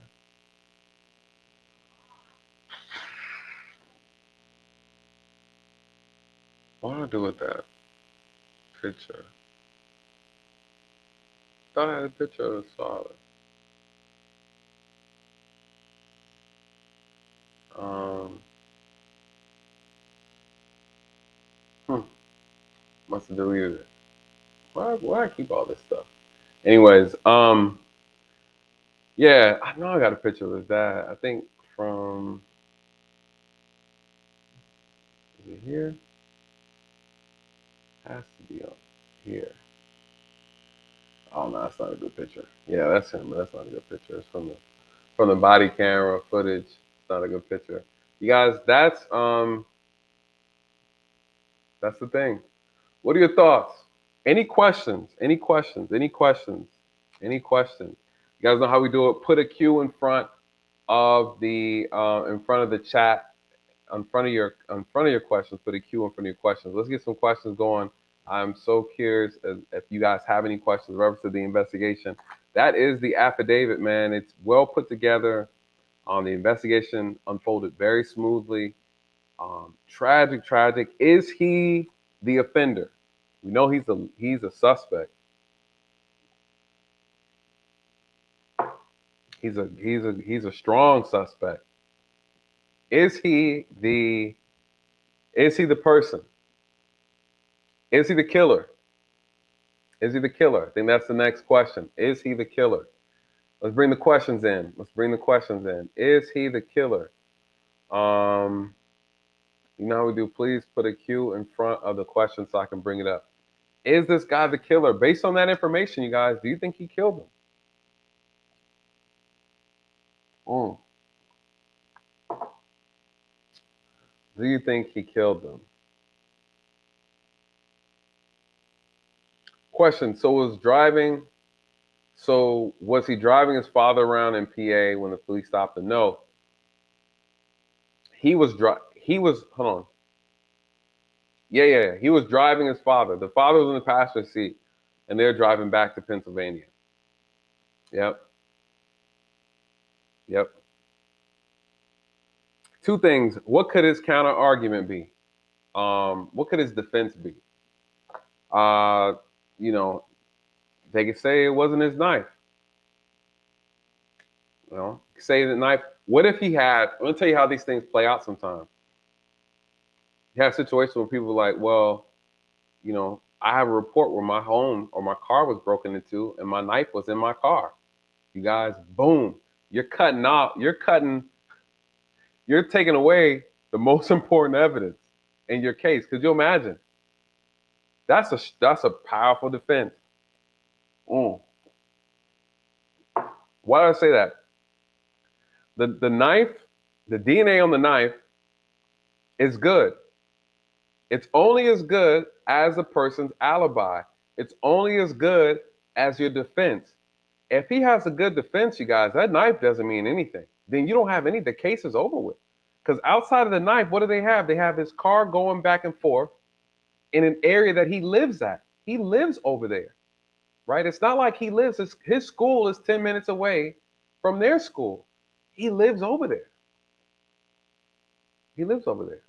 So, I mean, what do you have? Okay, you have a description of him. I won't say even him. You got a tall white male, and they didn't even say his complexion, right? We don't even know. We don't even know if she even said he was white, black, Asian, or Hispanic. We don't know. She said, this is what she said, right? This is what the witness said. Let's go back because now we're going to talk about the counter. We're going to talk about the counter. You guys, listen. When you're investigating these things, you always gotta argue. I sit and I argue against my own arguments. That's how you get better, right? So you heard all of this information. Ask me now whether or not you think he can get away with it. Obviously, he seems very confident. What things could he have provide or he could provide as a defense if it's legit, right? Let's say it's legit. What would happen to the state's evidence? I'm gonna tell you what'll happen. They'll lose it because they can't physically put him in the house without the DNA on that knife, right?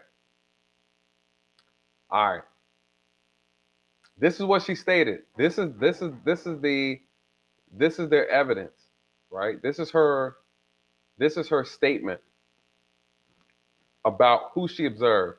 DM stated she opened the door for the third time after she heard the crying and saw a figure clad in black clothing and a mask that covered the person's mouth and nose walking towards her. DM described the figure as 5'10" or taller, male, not very muscular, or not very muscular, so masculine, not very muscular, but athletically built with bushy eyebrows. The male walked past DM as she stood in a frozen shock. So this is her statement. This is what she told the police, right? Now, if that's the case, that's eyewitness testimony. Allegedly, this is what she saw. Do we know the person's ethnicity? She didn't say. Maybe it's implied, maybe it's assumed, but she didn't say. She said a tall figure clad in black clothing and a mask that covered his mouth, covered his nose. All she saw was his eyes. She saw his bushy eyebrows. It didn't say white male. It didn't say black male. It didn't say Hispanic. It didn't say Asian. It didn't say any of that. Did she see? How well did she see him? If he's covered all in black, but she saw his eyebrows. You guys, this is what they say eyewitness testimony. This is what she saw. She's gonna have to testify to this, right? Outside of this, what other information do they have tying him to the house, physically being in the house, is the sheath off of the knife. That has his DNA on it. What DNA, what part of his DNA, we don't know. We don't know what type of trace evidence was on that sheath. What if he turns around and says, hold on. Yeah, that's my knife. Yeah, that's my knife. But that knife was stolen from me. It was stolen from me 2 weeks ago. Then they say, okay, well, hold on. But your car is seen driving back and forth through this area. Yeah, my girlfriend lives right over here, right? And my homeboy lives over here, and we're hanging out during that time. Listen, you guys, those are legitimate explanations. Well, we saw you speeding around over here at the night of the murder. Guess what? Okay, prove it was me. Prove it was me. What do they have, you guys?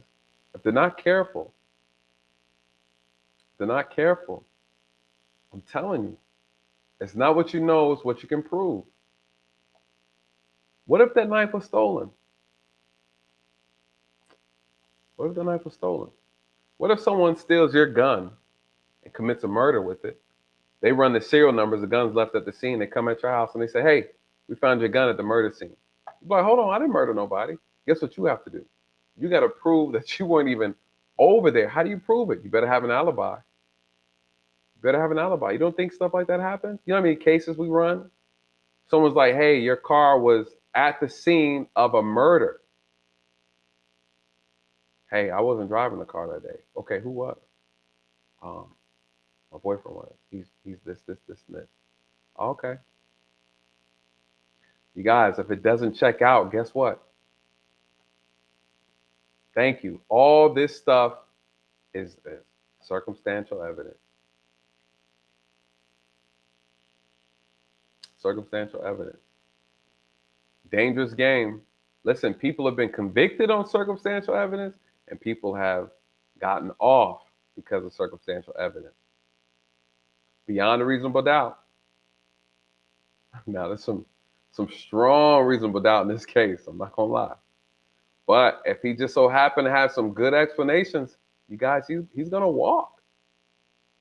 He's gonna walk. This is a strong quality suspect. Don't get me wrong. It's a great suspect.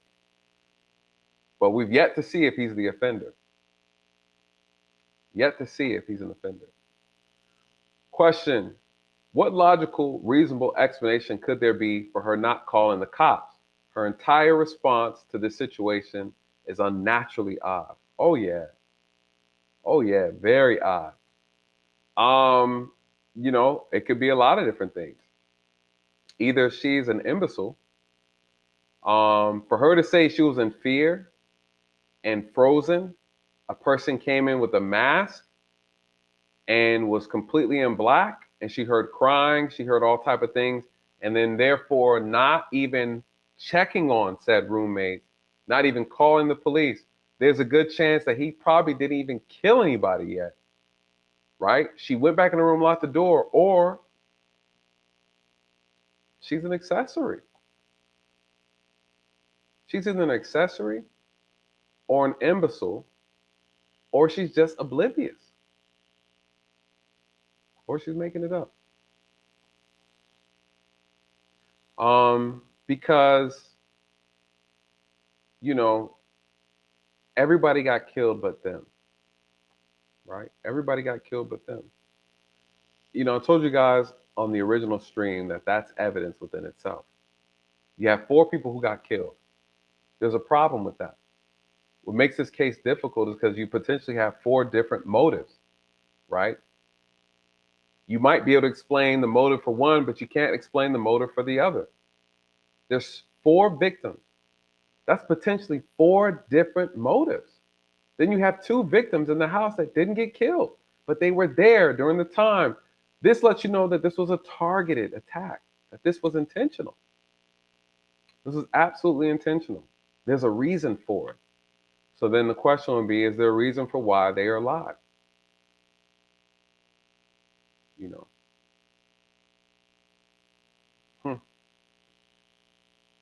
Um, what else we got? What else we got? Any other questions? Any other questions? The fact that they called from uh, one of the victim's cell phone. I just couldn't in my mind. I couldn't picture how you got the victim's phone to begin with. Like, why isn't the phone near the victim? You know what I mean? Like, I just couldn't. Where's your phone? How come you didn't call the police with your phone? And why? Why? Here's another thing. When the thing that bothers me about the cell phone data is that 9:20 a.m., 9:12 a.m., sorry, Kohberger's phone returns to Moscow and connects to the cellular network near the scene of the murders. It stays there until 9:21 before returning to the area of his home in Pullman. You know, 9:12 a.m. he goes back to the house, or that he goes back in the proximity of the murder scene. Right, his phone picks up in that area, and then 12 a.m. one of the friends call 911 saying they can't reach one of the residents inside the home. I don't know. I don't know. Shout out to you, Anthony. Thank you, thank you, thank you so much. Thank you so much. Um, can't use my thing's not even. There we go.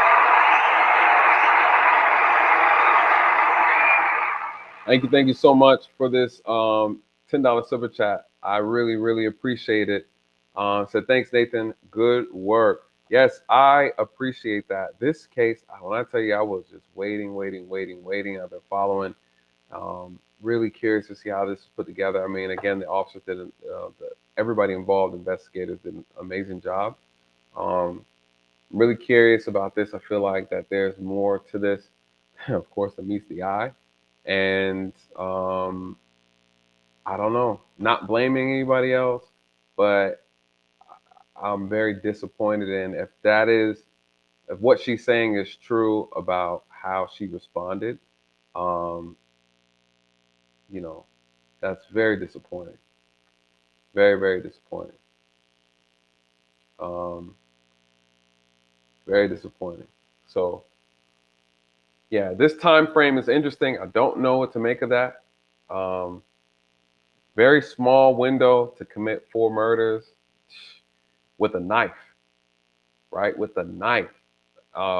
So it's not like this is a gun. A gun you can get it done quick. A knife, nobody heard much of anything. I don't know. I don't know. I don't know. So, and again, whose phone was it? I can't remember whose phone they used to call. This is important because I want to say it was. I want to say it was. I want to say it had to be.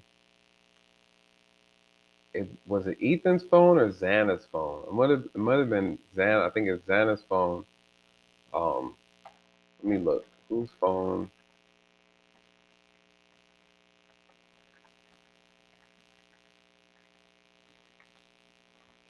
If it was Ethan's phone, then that right there is even more suspicious. Uh, Let me see. All 4 victims were members of fraternities and sororities. Police said Chapel Colonel Sigma. I'll pull this up so you guys can see what I'm looking at. Um, I just want to get some. I just want to get some clarity on this real quick. I gotta get. I just gotta. I gotta know now. That's bothering me. Bodies were found around noon. Let's see. Moscow police previously said officers responded to 911 call made 11:58 about unconscious person. But who made the phone call though? And who they used the police said Mogan and Gonkes were in the bar called Corner Club Moscow left blah blah. Police said Saturday morning 2 surviving roommates were out separately in Moscow in the late night hours, November 12th. Both were returned home around 1 a.m. Bodies were found November 13th. Moscow police also said, police said other person in the video among the food truck. Uh, okay, it's not. Damn. I gotta find out, you guys. That's gonna bother me though. But I'll tell you this: that 911 phone call was made from one of the deceased victim's cell phone. I can't remember which one it was, and it's bothering me. But I wonder. But if it's Ethan's phone, nah, I'm not. That's a problem, right? Why do you have that man's phone? Why do you have that man's phone? Why was his phone not with him, right? So, I just wouldn't buy that. That sound that would be way too suspicious. He died away from his phone, and you had access to his phone. His phone was in close enough proximity for you to have it, but then not know he was stabbed to death. Nah, not at all. Nah, not at all.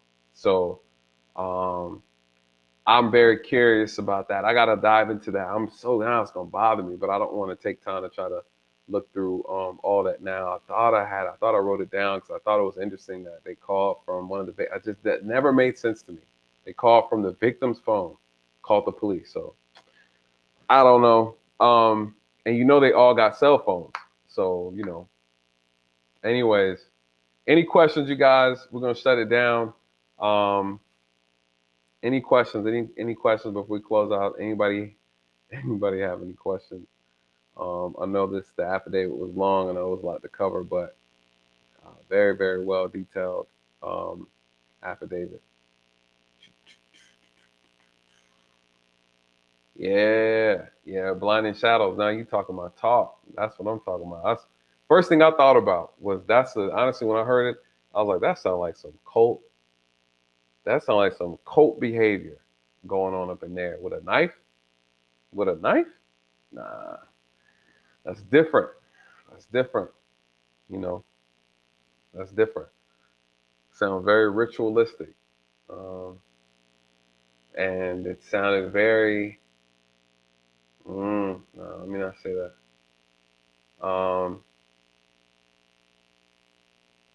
Yeah. So that's it, you guys. We're gonna shut it down. I guess we're gonna stand by and wait for additional information and find out how this whole thing continues to unravel. Because there's still a lot more to discuss. We'll definitely do. Um, we'll definitely do another recap as more things kind of come to light. But right now, that's where we are. Again, like I said, there's with every accusation, there's always going to be a counter accusation. Again, here you got, hey, my car was in the scene. Okay, I live in the area. That's not uncommon for me to be there. Oh, you turned your phone off between this hours? Yeah, I turn my phone off when I want to. That doesn't mean I did anything wrong, right? Okay, the witness saw a tall guy, athletic build with bushy eyebrows. I said, so you mean you're gonna look around on this white campus and you think I'm the only white male that's 6 foot tall with an athletic build with bushy eyebrows? You're gonna have to miss me with that, right? What else do you have? Okay, well, we found this DNA on this knife. Okay, and I haven't seen that knife in over a year. I don't know where that knife was. That knife was in my car. Anybody could have broken into my car and taken that knife out. You guys, there's a plethora of arguments he can make to keep himself out of prison or out of the electric chair. You guys, listen, you think this is a solid case? I don't know. I'm not saying it's not. I'm saying you can fight it. You can fight it. And then he can get out, be exonerated, and write a book and turn around and become a millionaire in this country because that's the type of country we live in. Absolutely the type of country we live in. And then the major plot twist comes out and you find out it was somebody who you never expected. Or he pulled an OJ on you and find out it was him. Right? Found out it was him the whole time. So at the end of the day, you guys, listen, I think that we got to wait and see how this thing plays out. What's going to be his counter argument? Right? What's going to be his counter argument? What's his defense? What's his defense? Because once you know what the state has at you, right? It's like chess. The state always has to provide the first move, and they always have to make the last move. The last move they have to beyond a reasonable doubt. They got to prove it, right? They got to prove it. Let's hear what his explanations are. See what his explanations are. Um,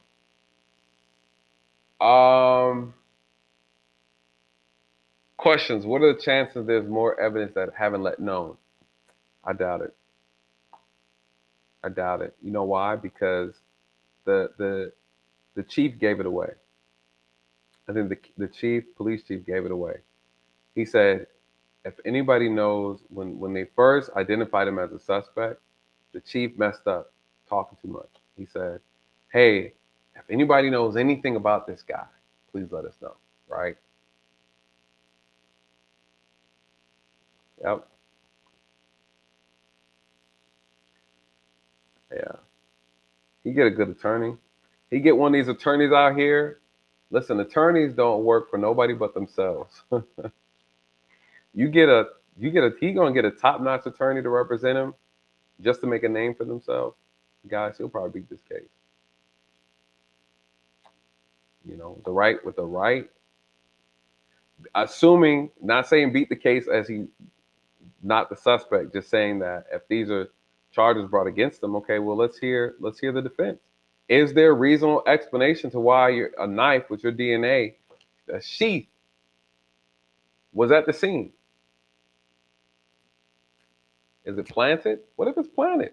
What if he was actually not even there? What if he had an alibi that showed he wasn't even at the scene? We just don't know.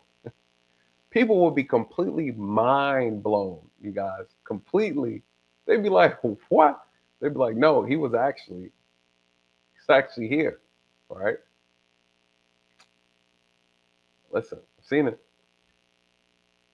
I've seen it. Um, and it's not that people haven't got it wrong before, you know, So that story about old dude, the bomber, what's his name? I can't think of his name right now. They accused him, sent him through the ringer through the media, and he was guilty by public opinion. And kind of found out he wasn't even the bomber. Was it the Boston bomber? Who was it again? I can't think of his name. So I don't know. I don't know. If you guys haven't seen that story about that, that was wild. How his life was completely destroyed behind that. So you can have circumstantial evidence, and it's like, yo, this is the guy. This is the guy. He was at the scene. He's most likely to do it. He looks like it. It's in his eyes. You can see it in his eyes. You have all that. It means nothing. It means nothing. So, um,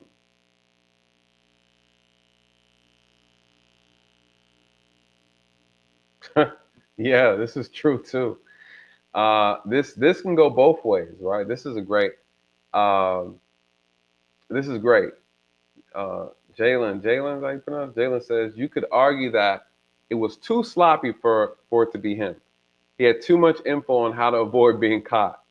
This is true, and this can also be reversed that he was too overconfident, that he knew too much. He thought he knew as much. The problem with criminals is they think they know how police investigate, and they don't have a clue as to the type of resources we have access to. It's a difference when you have a premeditated type of homicide and then you have an in the moment homicide, because in the moment you're not contemplating all the evidence and trace evidence you're leaving behind. When you're actually contemplating, and you're in a premeditated state, you're trying to keep evidence from being revealed, right? You're wearing gloves, you're wearing your complete clothes, you're covering your face. You're going the extra mile to prevent evidence being left at the scene. And you're definitely not leaving anything behind. That's why on that first stream I said, well, it's interesting how normally if this was a crime of passion, a lot of times you're so freaked out that you leave so much of your evidence because that wasn't your intent. Like you had no intention of trying to do this. You just blacked out, right? You drop the knife, you drop the gun, you leave the scene, or you drop the knife on the way, or you leave evidence on the way out. But it just seemed like there was a concerted effort to clean up within a short amount of time, which makes me believe he had help. So it's either he was overconfident and left evidence, or it wasn't him, or he had help and didn't do a good job. Because again, if he was very meticulous, he did all that and then left. You mean to tell me he walked in, right? He didn't have the knife secured to a belt, secured to his person to some degree. You mean to tell me he had a knife in his pocket just willy-nilly, and he comes out here and he just like, shit, he got the knife. I wish I had a little play knife around here. He got the knife on the thing, right? He just out here with the knife on the sheet, just prancing through the house. And he's like, okay, here we go. Right? You mean to tell me that's how it went? And then the evidence is respectfully placed right next to the victim's body on the right side of her? I don't know. I don't know. Now, if they found the casing, if they found the sheath outside leaving the house, I'd be like, okay, maybe it fell out his pocket or something as he's running away. You mean he tell me he took the knife out somewhere in the house and went all this way to cover himself and do all, and he left the damn sheet right next to the body?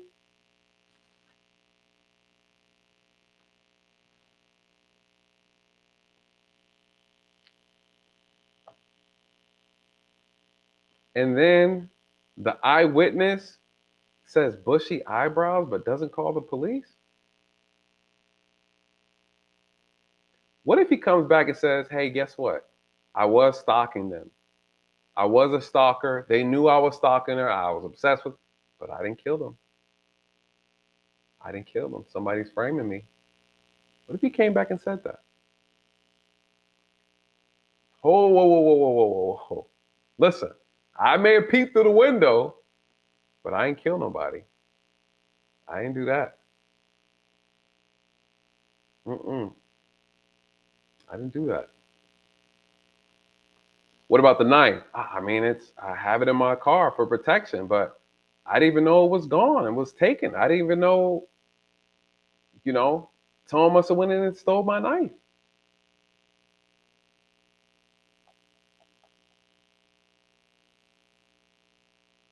Listen, guys, if you haven't, I've seen and read cases of people getting framed. The stuff people do, the stuff people do, and will show up at the funeral, and show up at the funeral crying, reading the eulogy along with your family. Kind of find out they were, hell, the case with the old girl from Cabo. Come on, I'm telling you, people are sick. People are sick. Oh, I don't know what happened to her. She died from alcohol poisoning.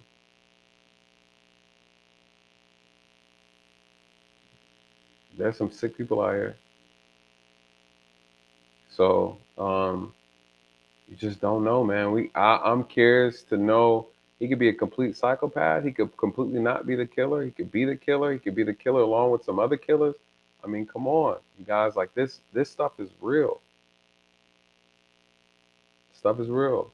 So you'll be surprised what people are capable of doing when they have evil in their heart. Yep. Hmm. So all I'm saying is be patient, keep an open mind, and don't be shocked what you hear. Don't be shocked. Don't be surprised. I haven't seen it all, but I've seen too much. I haven't seen it all, but I've seen too much to know that you will be surprised how creative people can get. And no shame. No shame. So that's it for tonight, you guys. We'll shut it down. I think we did pretty good. 2 hours and 44 minutes.